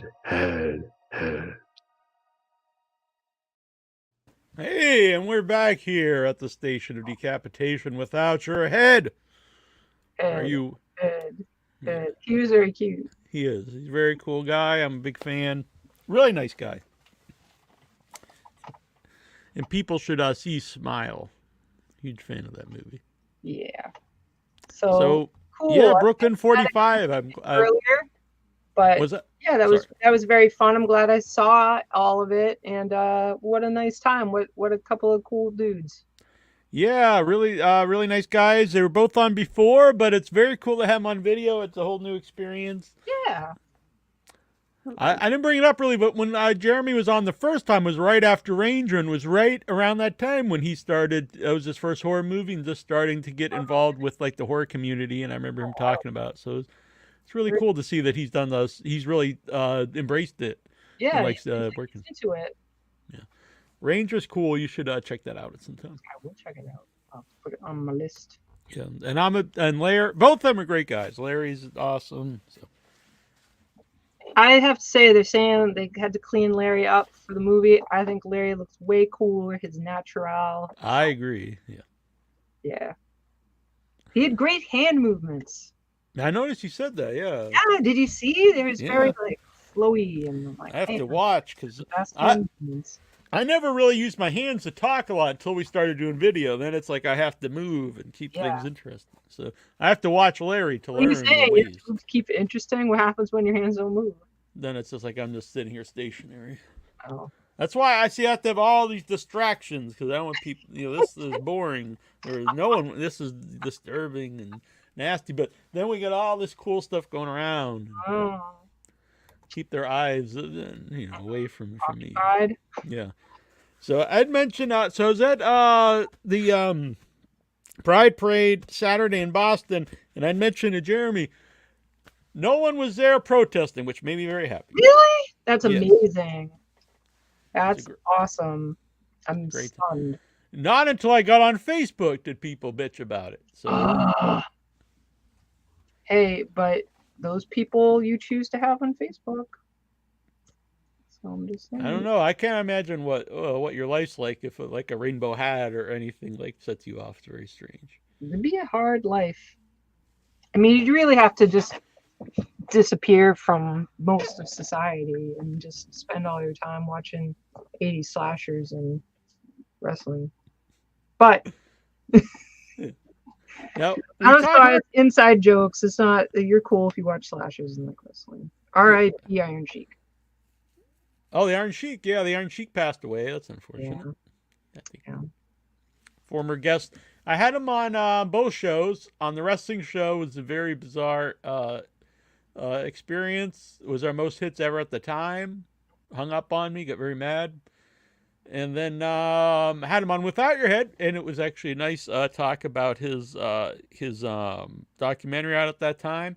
And if anyone who watches it, I think you see another side of him and understand some of his problems later in life. And also very amazing life this guy led. He fled his home country, never saw his family again from his home country, and made a new family here, and wasn't allowed to compete in the Olympics because he wasn't an American native to the country, but he actually was a coach for the United States Olympic team. Oh, that's cool. Which is very cool before he got into professional wrestling. And wow. Interesting. Really wild life. I wonder what his personality was like before he got into wrestling. From what I understand, he was straight edge, stayed away from drugs and never drank or anything. And then that changed quite a bit in wrestling. And, people, it's part of it, people laugh and stuff. But he became an addict and, changed his life quite a bit. He got very old, though. Yeah, he lived into his 80s. Yeah. A lot of health problems. Yeah. But still lived a long time. Reinventing himself. I mean, a lot of that character, if it wasn't for that, he wouldn't have, been booked on things and been on Stern and everything. So he might have had a normal life. Right. He was training people for the Olympics. I know. It could have been an amazingly lovely life. Mm-hmm. He took the fame and pain road. Fame and pain. Yeah, very, very cool, interesting person, and honestly, for like great wrestler. He was with his wife for like 40-something years, right? Yeah, his wife that he had in the States. Yeah. Yeah. So we had talked about cool remakes earlier. Yes. And I just saw the Blumhouse, who there are ones that I like, but most of them I'm not a big. But anyway, they're remaking Christine, which. I know people love. It's so funny because it's one of classic movie I've never seen. Really? I think it's one of the better King horror adaptations of that era. Yes, and so I'm wondering if I should not see, if I should just keep on keeping on with my many years of never watching it, and watch the new one, and then go and back. yeah, then go back. And this is going to be blasphemy, and I'm no way saying Christine's a bad book, but some of the changes for the movie I actually kind of prefer to the novel. I read the novel recently, in like the last couple of years, and there are some stuff that they took out for the movie version. I think it made a little. I liked it better. I can't say it's better because that's the original. You know how Stephen King intended it, but they are very different. They're very similar, but very very different. The book goes into more detail of what Christine is. The old, I won't give it because you haven't seen the movie, but the character he buys the car from is much more involved in the book. It's much different. Maybe I don't know what I'll do, but I there's a lot of Stephen King. I read, a lot of Stephen King as a kid, and kind of faded away after his writing style changed a lot. There's some really great recent ones. I need to get back in and revisit Mr. King. So but this just in general, instead of remaking successful version adaptations of his, like I didn't understand why you even would remake Pet Sematary, because I think the original one is a really great adaptation of the novel. Yeah. And it works on every level, I think. So why? I mean, what are you going to do better? And I don't think they did anything better, so I don't think it was successful. Just take advantage of the name. That's it. Yeah. So remake. There are ones that aren't that great. You could remake stuff, or just make stuff that's not been done before. Because I know we just saw Boogeyman, weren't big fans, but there's a lot of stories that have not been made into film yet. Sure. Why do you think the Boogeyman is the one that got made? It's interesting because, from what I understand, the story is super short, and from what I have not read it yet, so I need to read it. From what I've been told, like the story isn't that. It's almost like the movie's like a sequel to the original story. So I don't know. I don't know. It's probably somehow they got the rights to it and made it. I don't know. Maybe he requested someone make it. Yeah, I have no idea. I don't know what the backstory was there. Yeah. I would like someone to make a heart-shaped box into a movie. That's Joe King. Yeah. Joe Hill story. That's a whole other bunch of things that I'm not going to probably get into. Because I've got stuff like Fessenden's cool-ass Tales from Beyond the Pale. I like those. I do like books are cool, but I don't know. I've really got into these audio dramas. Actually, it was I used to like my grandmother would get tapes of like The Shadow and stuff like that, and so I kind of got into that for a little while, and I got like a book on tape of Phantom of the Opera and some other stuff, and it was really cool. But that was a big lull of none of that. And then Lawrence Harvey actually recommended some stories, some cool stories for Halloween. And ever since then, that was in COVID, and ever since then, I've just always been on the hunt for good audio horror drama stuff. And James Lamont just came on and was talking about his. But he's only got a few out, so you can blast through 3 episodes pretty quick. Tales from Beyond the Pale, yeah, you got to look at this. This just even looking at the website, it's really beautiful. Yeah, I'm gonna check this out after the show. I'm really looking forward to diving into these. Yeah, it's exciting. Yeah, it's really a really cool guy. So I'm glad you got to meet him here on the show. Yeah. So Terrifier 3, we've talked a lot about. They just announced recently that's going to have a much wider release than the second one. I wonder what's going to happen with this, because you'd mentioned that he had asked that Damien had asked the fans if they wanted things to go a little bit differently. Yeah, I don't know. The thing is, if a movie does have more money behind it, they've overlooked the graphicness of the movie. So, with the success of the last one, and it's got a bigger budget. It's probably more likely that they'll be more lenient to give it a wider release if it's very graphic. But I don't know. We'll have to wait and see. It's interesting. I just feel like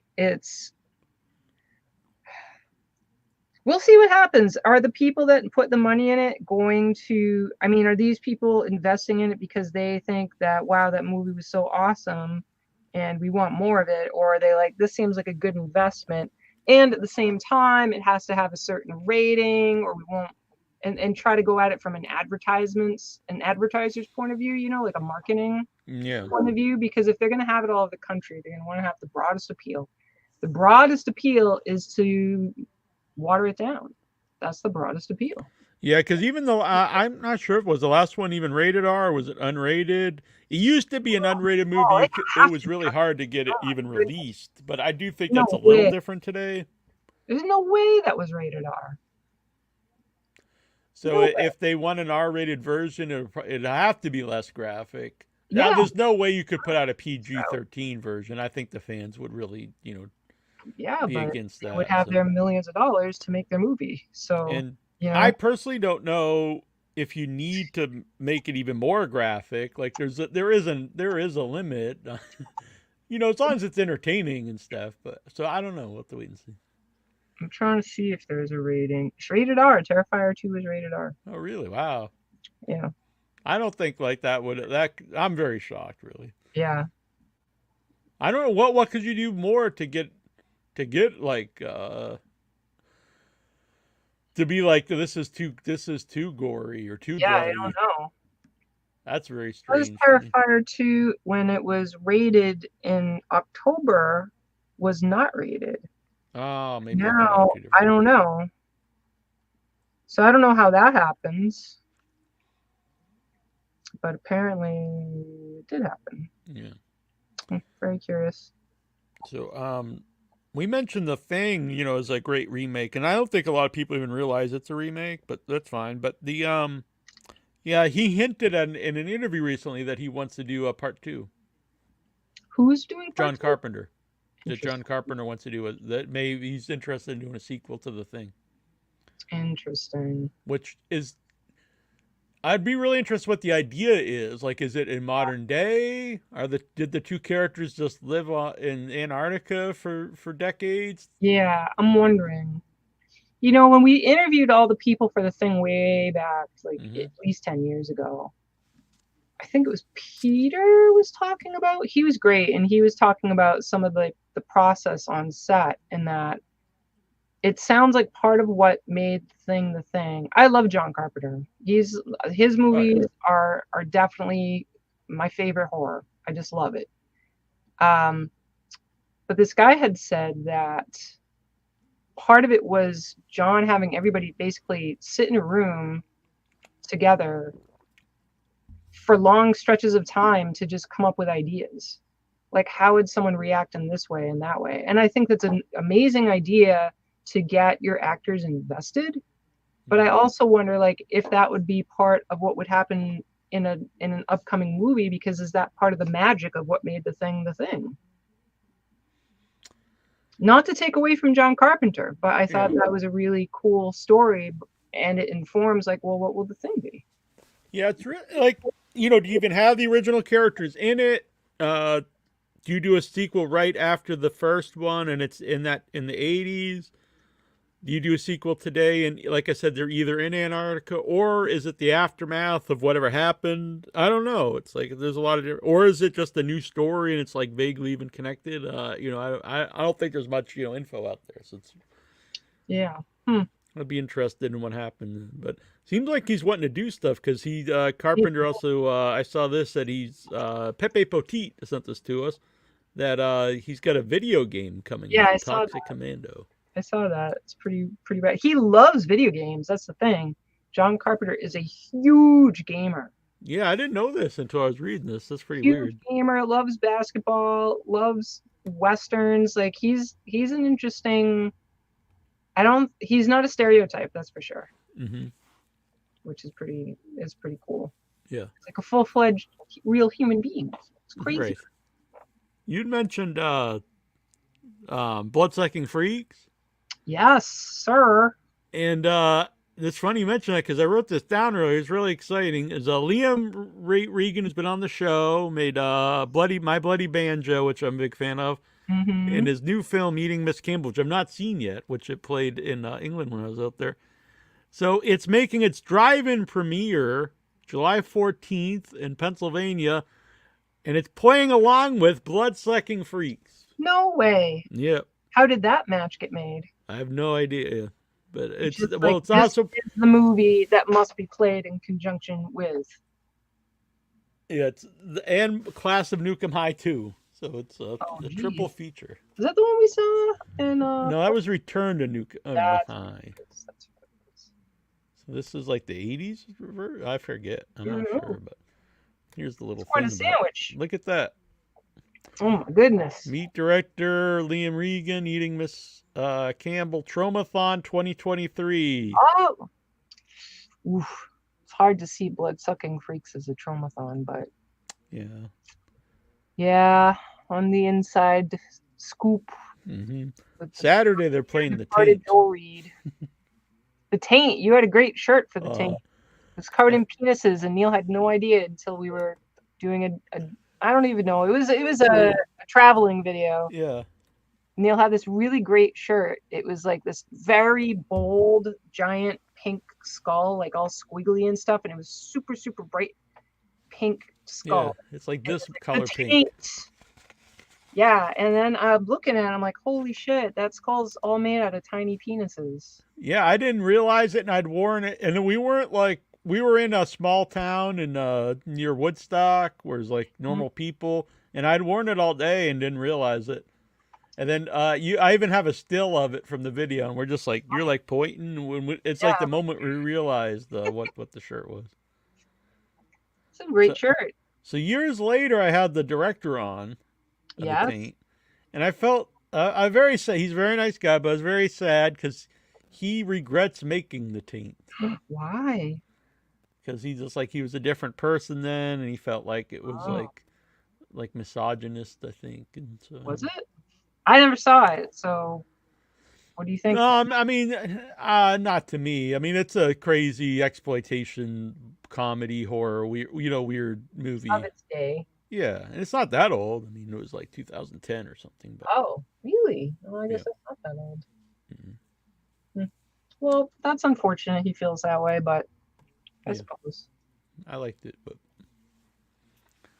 so Tuesday we did a screening of Senseless from Trash Arts, and I really thought people should check that out. Senseless is I had to take it down because I can't have the movie up, but the Q&A will be up by itself. But Senseless, I like the Trash Arts guys, but I think this is their best movie. Wow, that says a lot. I loved it. Cool. It's very weird, very, very strange. Yeah. It's definitely not going to be for everybody. It's a really slow burn. It's a movie. You just got to sit back and watch, because there's about 40 minutes where I'm not going to say nothing happens, but there's no dialogue and stuff for a long time. It's a very strange, weird movie, very visual. I think it would be a really cool movie to see in a theater. Interesting. So where can people find this film? It's on Blu-ray, and I believe it's on Tubi. Or it's coming to Tubi. It's not on Tubi yet. It's coming to Tubi, and there's a Blu-ray release. Yeah, I would suggest. He says you should eat mushrooms and watch it, but I watch it totally sober, and I wasn't too. So. Yeah, I'm weird enough. My brain's got enough going on for it. I can't even imagine, honestly. I just heard someone who I work. I'll just say who I work with, who is telling these crazy stories about experiences. And like, I would so be the person to just jump out of the window and think I could fly. Like, that would be me. Or I'd have flashbacks of like, I already think about monsters and it scares me. I'm gonna like have visions and be the person that can't go out, and no, I can't mess with any of that shit. It's too scary for me. Dorp, The John Carpenter game uses "Shot Through the Heart" for the trailer. It's not quite the music I think of for Carpenter Productions. He is a metal guy, so I can see that. It doesn't. Shot through the heart, and you're to blame. Baby, you give love. Is that the song I'm thinking of? Is that the right song? Maybe. I think I was thinking of the wrong song. I'm probably no. I think I'm thinking of "You Give I think that's You Give Love Love a Bad Name." So. No, I have to know. No, you're right. All right. John Bowie. Yeah. Well, I remember. I know all those songs because when I was in the 6th grade, the girls were infatuated with Bon Jovi, and they brought the tape, the cassette tape, every day on the bus, and the bus driver would play it every single day on the bus. And I heard the You know what? It's not the song you think it is, but it is a Bon Jovi song. It just tells you a lot about the era of music. I was thinking "Shot in the Dark" by Ozzy Osbourne, which is a great song and would be super cool. But even still, that being said, he's like a very rock and roll metal guy. Whoa, nice. That was the Senseless poster. Huh. It's pretty cool. Yeah, I'm curious about seeing the trailer though. I'd like to see it and see just how ill-fitting it is, because right. It's probably 100% correct that it does not exactly match up. I just want to mention this Freaky Secrets tour. They're doing my buddy Lucky Cerruti, who I was wearing the shirt the other day. So he's doing a tour of the Northeast. It's playing a bunch of places. His movie Freak, which I'm a big fan of, that actually played at our feature film festival, Bloody Stumps. And his new movie, which I've not seen, The Secret of Cuck Island. Of what? The Secret of Cuck Island. I have no idea what this. Huh? Yeah. So his Freak's great. Freak's very weird, crazy movie. Weird. And so anyway, the Boston one is at a secret location. So you have to either message Lucky, or if you're afraid of Lucky, you can message me. He gave me permission to give it the details out to people who ask. I hope to be there. It's June 27th on a Tuesday, 7 p.m. $10. You get to see both movies. And I almost said where it was at, but I can't say where it's at. But it's a cool location that I've never been to. Somewhere in Boston? It is in Boston. Yeah. There you go. A struggling Brooklyn gig economist must expose a corporate eugenics conspiracy before they get him by the balls. You know what a cuck is, right? Yes. Believe me, and the rest of the community calls everyone cucks. Yeah. Cucking it up for everybody. Yeah, I know.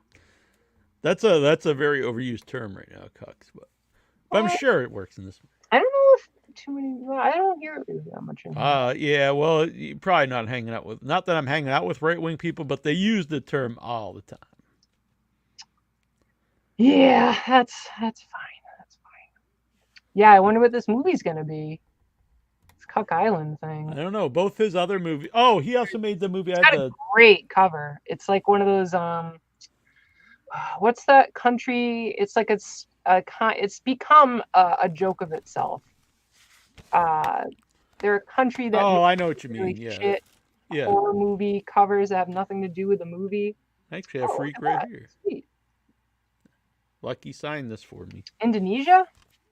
I'm not sure. I know what you mean. I think you can. There's actually people online that will make you covers in that vein.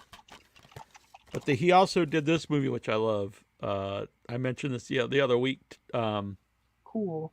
Uncle Sleezo's Toxic and Terrifying TV Hour. Nice. I think you would like his movies. Uncle Sleezo. That name sounds familiar. Yeah, I think you would. We'll get Lucky back on. You'd like him, I think. Uncle Sleezo. Yeah, he's a creepy dude who he's like the host. He's kind of like the crypt keeper of like a. So nice. This movie is an anthology of short stories, but it's presented like you're watching a TV show. So Uncle Sleezo is presenting it, and then he's just become friends with this person. It's great, and then it's even filled with fake TV commercials. The whole thing really is awesome. I really like it.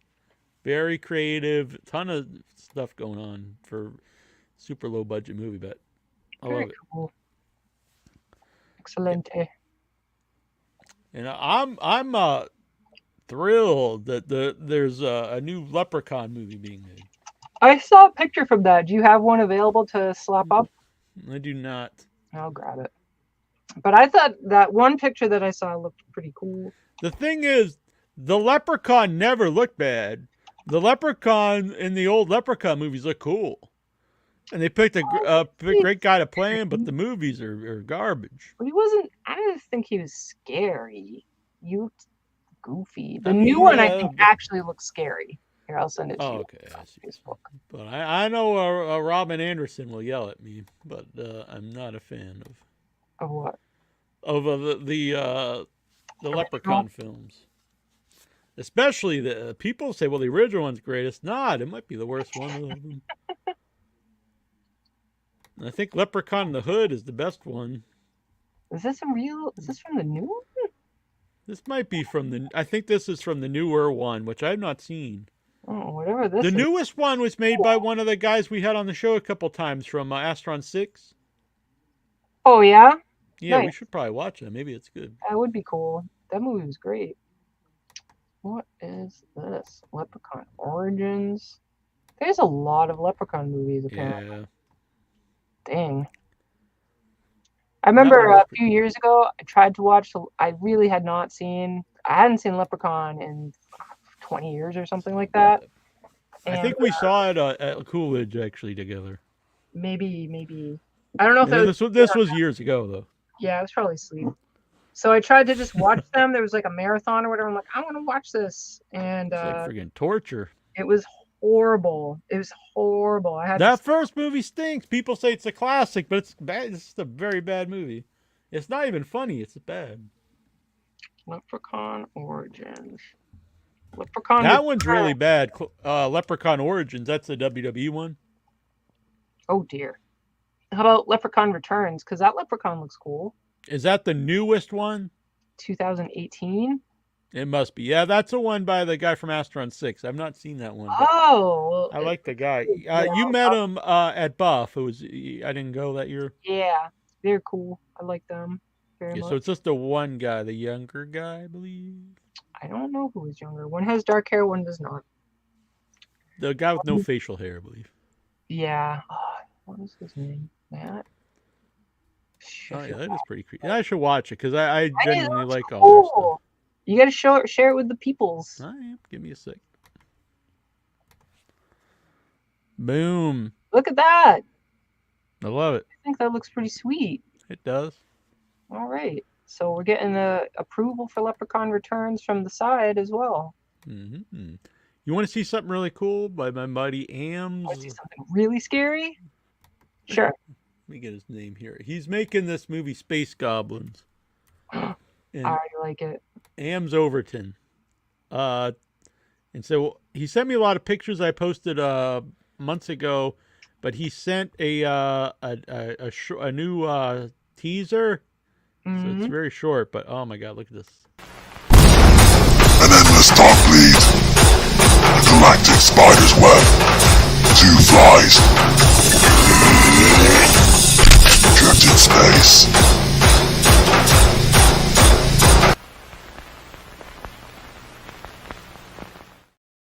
That was so painfully loud. It was very loud. Our volume, I couldn't watch it. The visuals are great. Overwhelmed and couldn't pay attention to it. So I'll have to watch that separately. It's wild. Lower volume. I'm sure it's awesome though. Yeah. I like the title. Dorp, Modern Leprechaun, Leprechaun versus Crypto. The Leprechaun's cold hard currency is on the line against a cabal of crypto bros. Nice. I wonder will they be humans or will they be some kind of other monster? I sold what are they NFT? I sold an NFT. Did you make money? Yeah, I made $10. Or $12 maybe, $12. $12, I think. Oh, crypto. But if so, it's an NFT of Backwoods Bob. So if Once End Zone 2 has a physical release and it's got, people are like, holy shit, that person who bought that NFT, they could resell it and resell it and resell it. There's only one of a kind, and every time they would resell it, every time they resell for more, I get a percentage of that. So in theory, I could just be making a fortune off this Backwoods Bot NFT as the years go on. Weird. Or I could have just made that $12 and that's it. There you go. $12. Leprechaun. Then I tried to sell another one. No one ever bought it. But Leprechaun Origin Sect from AJ Rita. AJ Leprechaun Returns was good though. He says so. Yeah. Well, now I'm interested in Leprechaun Returns. Yeah, I didn't realize that would be so loud. But I mean, it was just I don't know. Must just be the volume on it is. But anyway, you'll see it later. It's very cool. Yeah, intense. I feel bad. I'm so out of it right now, but c'est la vie. We don't always have great nights. This has been a good show, though. Good. Guests are great. Guests were great. I want people to check out the new audio reviews by Diablo Joe. I love these. Huge addition to Without Your Head. Yeah. They've been doing really well. The first one was quoted in all the Unearthed when they put out the press releases for their new movie. Mm-hmm. They quoted the Sound of Silence, I believe it's called. They quoted the review. The review. Joe. Yep. Yep. It really blew up on Instagram. It's got a lot of hits on Instagram. That's right. Over 500 views on Instagram Reels. Joe's got it. Yeah, it's pretty sweet. He's very talented, and he has a very distinctive voice. So, all things combined. Yeah, I'm loving these. So there's 3 up. Huh? There's 3 of them that are up. Yeah, they're excellent reviews. I recommend them quite highly. It was really cool. So I put up the death metal one, and the director loved the review, and so he wants to come on the show because of the review. Sweet. So that's great. Well, not next week, but the week after he'll be on. Hopefully, he's not expecting us to be as refined as Joe. We made a movie called Death Metal. He's probably not a refined guy himself. So. Maybe Joe will come on sometime. Yeah, that'd be cool. Yeah. The Sound of Summer. I'm sorry, not the Sound of Silence. I had the Sound of Silence in my mind because I recently made graphics for all the guests that did not have one, and one of them was for a movie called Sound of Silence. Oh. So he's got that, Death Metal, and Sire, which is I believe a Korean horror film. AJ, I do know what Twisted Metal is. I don't know if Neil does, but I have not seen the teaser for a Twisted Metal, the series, like a TV show. Yeah. So, former guest of mine on my wrestling show, Samoa Joe, actually plays the clown character. Sweet Tooth. He plays Sweet Tooth. Yeah, I don't know anything about the game, but I see a lot of this because I'm in the wrestling world. It's awesome. And he plays the clown character, Sweet Tooth. Why isn't his head on fire? Well, maybe it does get on fire. That game was in my formative years. One summer, me and my friends got a whole bunch of free stickers from our town, and we cut them up to say, I am a contestant for Twisted Metal. It's basically, Neil, it's a very violent graphic game where you have a car that has some crazy, it's a goofy car that goes with your goofy characters. So Sweet Tooth, this big ass evil clown, is riding around in a monstrous ice cream truck. And I was cool. The scary creep Undertaker guy in his amazing hearse. And there was other guys too, but those are my memories of those guys. So, yeah, what was that guy's name? I should be able to remember that. I love that. Yeah, I don't know anything about the game, but I thought it looked cool, and Smojo looks cool. Sweet Tooth. You just attack each other the entire time. It's basically what you do. You drive around and attack each other and blow stuff up. It's pretty yeah. It's not an intellectual game. Right. I probably can't play it here, but Caddy Hack looks really cool. What? Caddy Hack. Honestly, it looks very fun. It's a silly horror comedy that with like a killer gopher killing golfers. It looks very funny. It's like the gopher in Caddyshack, so it's like someone just took that part of the movie and made it into a horror film. Aha! That sounds like it would be very fun. Yeah, I love the trailer. I had the idea of playing trailers on here and us watching them live, but so Dylan Mars Greenberg set one. Thank you, Dylan. But to test these out beforehand, I upload them to the YouTube, and unfortunately, it got flagged for the music, so so I can't play it on the show, unfortunately. Oh, bites. But it was very cool. Psychic Vampires, I believe, is the name of the movie he sent. But what can you do?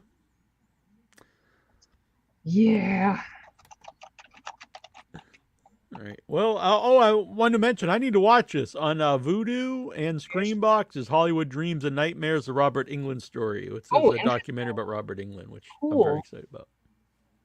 Fascinating. I wonder if they'll talk about his alligator movie experience. My name is Buck. That's the best part. Honestly, he's the best part of the movie.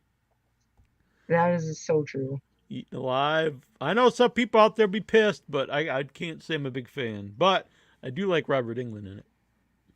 Yeah. Yeah, I do hope that it's... I mean, obviously, Freddy's iconic. A fantastic character and role. His performance is amazing. But it would be nice to get some stories from other things he's done. Yeah. Definitely. I'd like to know about him just as a person. Like, what was it like for him as a kid? I always love knowing people's backstories, and not just their fame, but knowing the backstories and who is this person? Where did they come from? He's a super nice guy, right? Well, there's a lot of people who would have that level of celebrity and be a dick, but he's not. Exactly. I was going to just mention that, and I won't mention other people I've seen at... Most people at conventions are very cool, but I've seen some that are very well known who will, from what I understand, they come and leave, and they have their own rooms. But Robert Englund is as big, honestly, for like living horror guys. Mm-hmm. He's like the Boris Karloff or whatever of our time, like way up there. Probably the biggest, I would say. And sometimes I know from people who run the convention, sometimes they have to tell him to like not be so polite, but like he'll really spend a lot of time with everybody. And the lines will be hours long, and it's because he really genuinely enjoys meeting the fans and talking to them, and I think that's awesome. I think it's awesome as well. And I think it's really sad to see people complain about it, because people will complain about his line. It's like, you know what you're going to get if you wait in that line? You're going to have like an actual experience. Yeah, you're not just... I mean, you're not just getting a guy who's not looking at you and signs it and says, hey, thanks, whatever. You're getting the moment there with him. That's going to be a memory that will last you forever. Yeah. Yep. What are you going to do with that 3 hours otherwise? Right. Like hang out and what? You eat a hot dog? Home? I guess that's a slow hot dog, but you know. Slow hot dog. New band. Having a 3 hour moment with I don't know what you're doing, I guess. What? What are you talking about? I don't meant you. I just meant in general. If you were just like... No, I thought you were talking about your shirt about bananas again. I actually didn't even notice that until you mentioned it.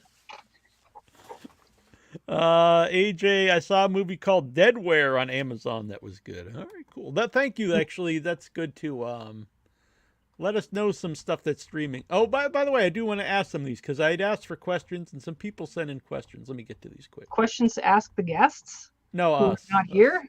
No, us. Oh, okay. Well, thanks, guys. Dobbs says, hello, how are you? Thank you, Dobbs. We're well. I'm well. Lisa Sheets said, have a good show. Thank you, Lisa. Mm-hmm. So Christian Calero wants to know, what is the better weapon in horror movies? There's so many to choose from. I mean, that's some of the better ones, like in Chainsaw is pretty cool. Yeah, Chainsaw is cool, but it's like, I guess it all depends. Well, I guess it's kind of like choosing your favorite animal, right? There's so many animals and there's so many reasons to choose them. So, but I do like the idea. Anytime I see something I haven't seen before is fun. Mm-hmm. So like I've seen, butcher knives and kitchen knives, and I've seen chainsaw many times. Um, I like it when they use like hedge clippers. It's only been used a few times, but for anyone out there thinking of like doing a new, honestly, this movie End Zone 2, barbed wire wrap football is pretty cool. Something cool. new. Do something new, I think. There Maybe are a golf club, I guess, in this new caddy hack. Maybe. Oh, perhaps. Dang, that's a question I have to think about. I don't know. There's just so many different things that it could be. Mm-hmm. That Like, could be a 13 show we do sometime. Oh, Our that sounds like a good favorite idea. weapon. Hey, maybe that's the way to take this. We'll have Yeah, some that'd be time to good. think about it. Yeah. Who is this lovely person who asked this question? Christian Calero. Christian Calero? You've inspired the next 13 thing. He had a few good questions. If you could create a horror film based on politics, what would it be? Oh my goodness. That's too easy. It's too easy. I think just watch the news and it's a horror movie. I think, you know what I think would be a funny movie? Would be one that makes that whole theory of like Hollywood elites and Democrats, like that they are really eating babies and children through pizza basements and taking the rise of Moloch and like lizard people bullshit. I think that would be an amazing horror movie. There is I had the director on. It's a movie called Pizzagate, and it goes into some of that, which it was good. I would recommend that movie. It's good. Yeah, that would be for me. I think that to make it seem as totally. I know that there is there are people out there who do terrible. I work in mental health. There are people out there who do really, really terrible, horrible things. That's the problem with all this stupid stuff, though, because then it takes focus off something real, and then you think, I mean. So either people are worrying about chasing these goblins and just nonsense, or other people the normal people just think, oh, I'm not even buying anything that these people say because they're believing all this stupidity. So it's not doing. I have someone, I won't say their name, who's always talking about everything's a distraction, and he tags me in all this stupid shit. And I was like, I told them well, first of all, I said, don't tag me in this stuff anymore. I don't want to be tagging this. And I was like, you're the one who's the most guilty of all this distraction because you're just believing all this stupidity instead of worrying about something that's real. I mean, isn't the shit he's talking about the distraction? Exactly, that's what I'm saying. He's the guilty one. Tom Hanks and Whoopi Goldberg and Moloch and all. I never heard of Moloch until the last couple of years, and now I freaking see it everywhere. Yep, that's in my opinion, I'm not God. I don't have access to all the information in the world, but I have real life experience with people who have had real life terrible things happen. Child trafficking is a real thing. There's all kinds of really, really bad stuff that does happen out there for sure. But it's just bogus. I'm not saying there's no celebrities anywhere that don't. There are people that do things wrong. Right. But to have it, there's legit people blood drinking, who I'm sorry to talk. Yeah. There's people who seriously believe everyone who makes movies or in movies all drink blood of kids and all this. I mean, this isn't me just pretending I see them and they tag me in stupid shit, and it's people that were fairly normal several years ago, and now I don't know what's happened. So they could be in the movie. There we go. Craig Lindbergh. Hello, Creepy Craig, who hasn't been on the show for a while, but Creepy Craig Lindbergh, horror makeup artist out of New York. Very cool guy. Very cool. He works on Saturday Night Live, but also does a lot of horror stuff. Cool. I met him at Buffalo Dream Fantastic Film Festival, so if we make it there, maybe Craig will come out. When does that happen? I'm not positive, honestly. Yeah, we got to look at our upcoming dates. Try to sort it out and figure out what's happening. What's your favorite Audible? Mine is Star Wars Death Troopers and Night of the Living Trekkies. I have not a clue. I don't know. Audible sounds really familiar, but I don't know either. I know what Star Wars is. I know what Death Troopers are. I know what Trekkies are. And I know what Night of the Living Dead is. So I feel like I'm definitely ignorant over here, not knowing what any of that is, and I am sorry. I am sorry to be a disappointment. But Neil's also disappointed because I know he doesn't know what it is either. We're both disappointments together. Neil, I was just looking. I just started a new on Audible, which I use it for audiobooks. But I just started No Country for Old Men nice. by Cormac McCarthy because he just passed away, unfortunately. Oh, So I had never. The only book of his I had read before was The Road, which is fantastic. mm, Very, very, very dark. mm. The movie was very good too, but Oh, is that one with the guy and there's a kid? Yeah. Oh, that was a really good movie. Yeah, movie's great. The book, Yeah. book is darker. There's some stuff because I saw the movie first and I read the book, and then I listened to a commentary track and they said why they didn't do certain things, they didn't think it would work in a movie version because there's a lot very, very dark stuff that's in the book that they decided not to use. So it was a great movie. But yeah, the movie's great. It was very dark. It was tough, but it was a good watch. Not all movies are happy. Yes, his last one. This is probably one we could do too, either 13 or some we should think about. Who's on our Mount Rushmore of horror movie characters? Oh man. Oh. See, that's a tough one because I'm just thinking Universal Monsters right off the bat. But well, I don't. For me, I would definitely want to pick classics who like laid the it's the founding fathers, right? Who are the founding fathers of horror? I wouldn't pick my favorite characters. I still think Frankenstein would have to be there. I would probably put Boris Karloff there, though. So yeah, if you're talking actors, not because he said characters. So actors, though, if you meant actors, yeah, Boris Karloff for sure. I would say, for me, I guess, yeah, I interpreting it in my way. Vincent Price, like it would be the creators, so the actors. But if his question is specifically about characters, if you did do the actors, though, Vincent Price and Karloff are two that I'd to put on. I mean, I feel like it's like that four of Christopher Lee, Peter Cushing, Karloff, and Price. And people argue Bela Lugosi. Yeah, how many things was he in that were actually entertaining? That's true. It's Dracula is really the main one. Yeah. But the other guys were in like endless great horror films. Just so many. They're prolific and amazing horror films.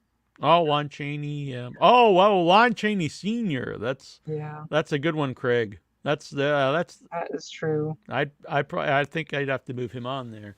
Yeah, because he's groundbreaking in different ways. Yeah, and even before the other guys. So yeah. Interesting. But for characters, I don't know. I wouldn't do the Universal monster movies myself. They're great and everything, and I know they were the beginning and they set the tone, but yeah, I'd have to put Frankenstein. Frankenstein's great. Maybe Nosferatu.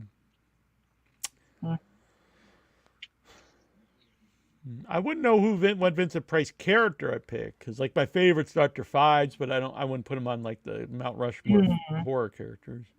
But I would put Frankenstein in what would be his top guy? Fives is definitely recognizable. Like if you wanted someone who is actually recognizable, Fives, when he's in what's the movie where he's got the black and white face? I can't remember. Diary of a Madman. Oh, for Lon Chaney. Yeah. No, for Vincent Price. Oh.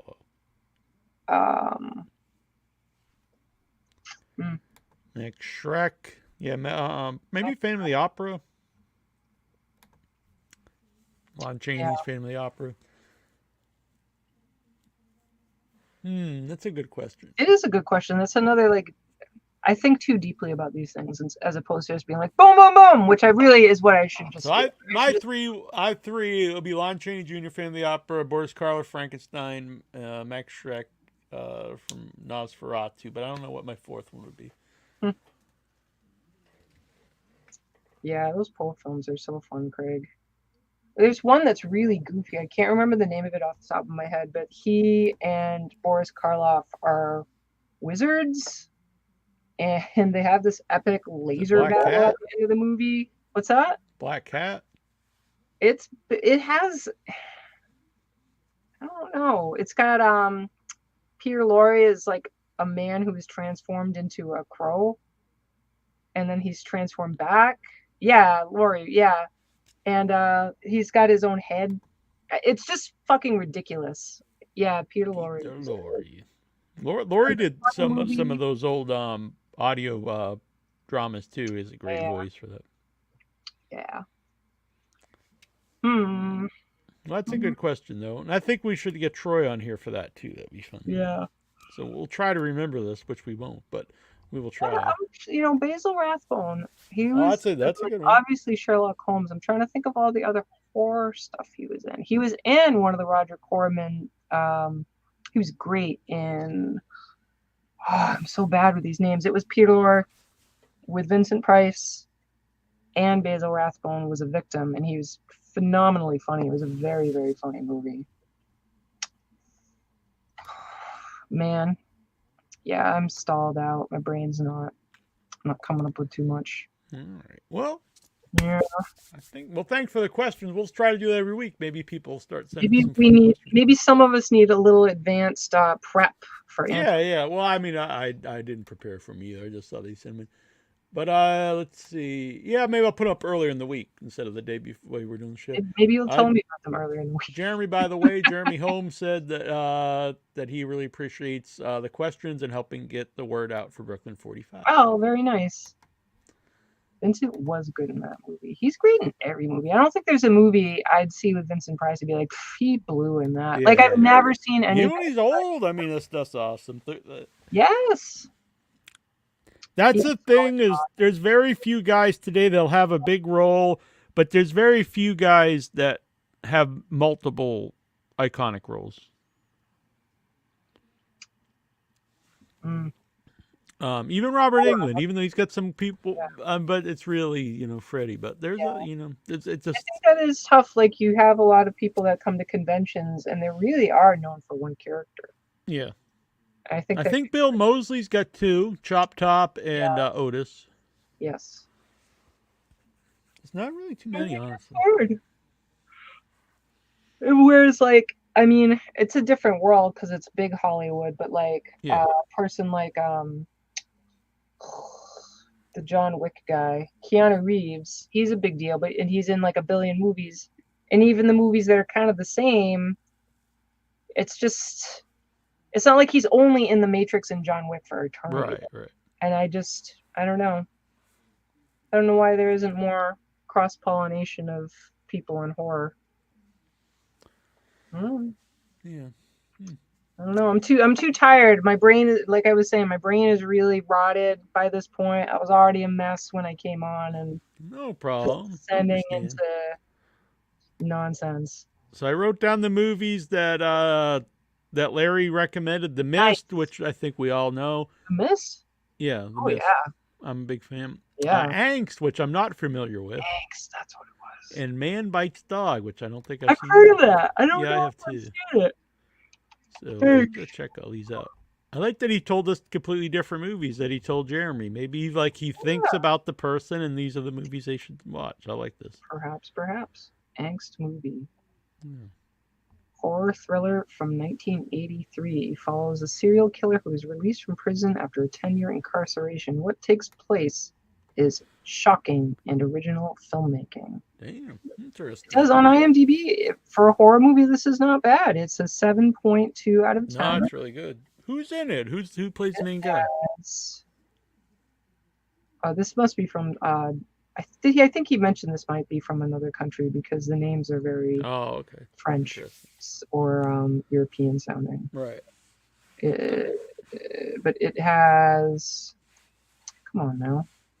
From Austria. Language is German. So the stars are people we don't know, but they are Erwin Leder, Robert Hungerbuehler, and Sylvia Ryder, if I'm pronouncing Interesting. that correctly. Mhm. Gerald Cargill is the director and one of the writers. Oh, it looks beautiful. Well, I look forward to checking this out. Whoa! I am already liking just a little bit I'm seeing. It looks really crazy. All right, I'm into this. So, This man is a creep. This is great. All right, I'm sold. Thanks. so next week here we'll be joined by Jamie Hill Yeah, from Skinamarink. That'll be very cool. I will have to make that. I'm gonna have to just tell the world to just deal. Yes. And then the week after, we'll be joined by the filmmakers of Death Metal, which that'll be very fun. We'll also be having an interview with Music of the Month Timothy Fife. Cool. And the maestro Fabio Frizzi. Nice. Is Tim going to be able to be live, or is his? No, I think we're gonna have to record those. But he's the idea, I think, will Fabio will have to record too. He's actually currently working on something, but he's gonna make the time for us, so we'll figure that out. That's cool. And I think we record them both and put them together as their own show. That'd be cool. Beautiful. Yeah. I think that would be very good. And then next month, I know it's a little early yet to say because that's July, but next month we will have the cast of Black Mold on the show. Ooh. Which is very cool. I really like the movie. Jill is the producer. Jill. Oh, shit. Yeah. Cool. Very cool. Nice. Who was in the chat earlier. It was very nice. Yeah, I saw that. That was great. All right. So we're gonna play out the show here. They're already saying goodnight to us. We didn't even say goodnight. They're like, fuck this. Well, I think probably when I mention who's on next week, they probably get. Yeah.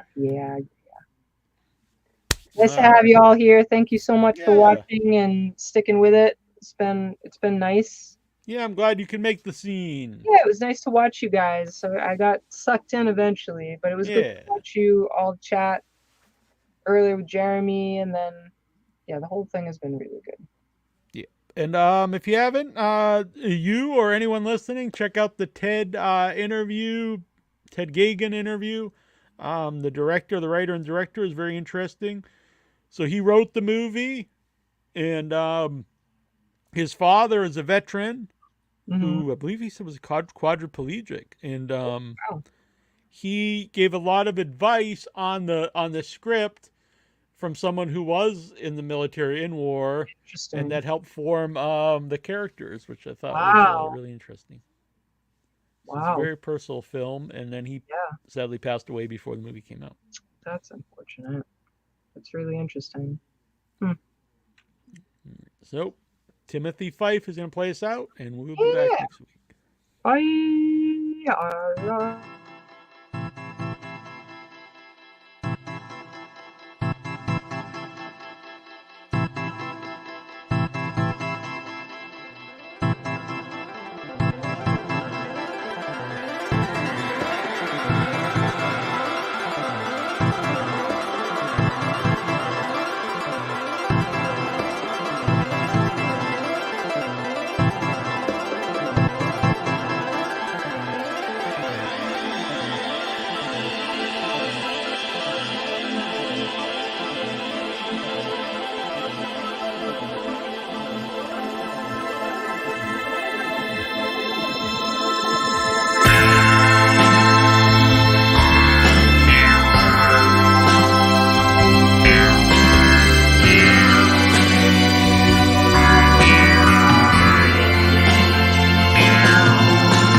Bye.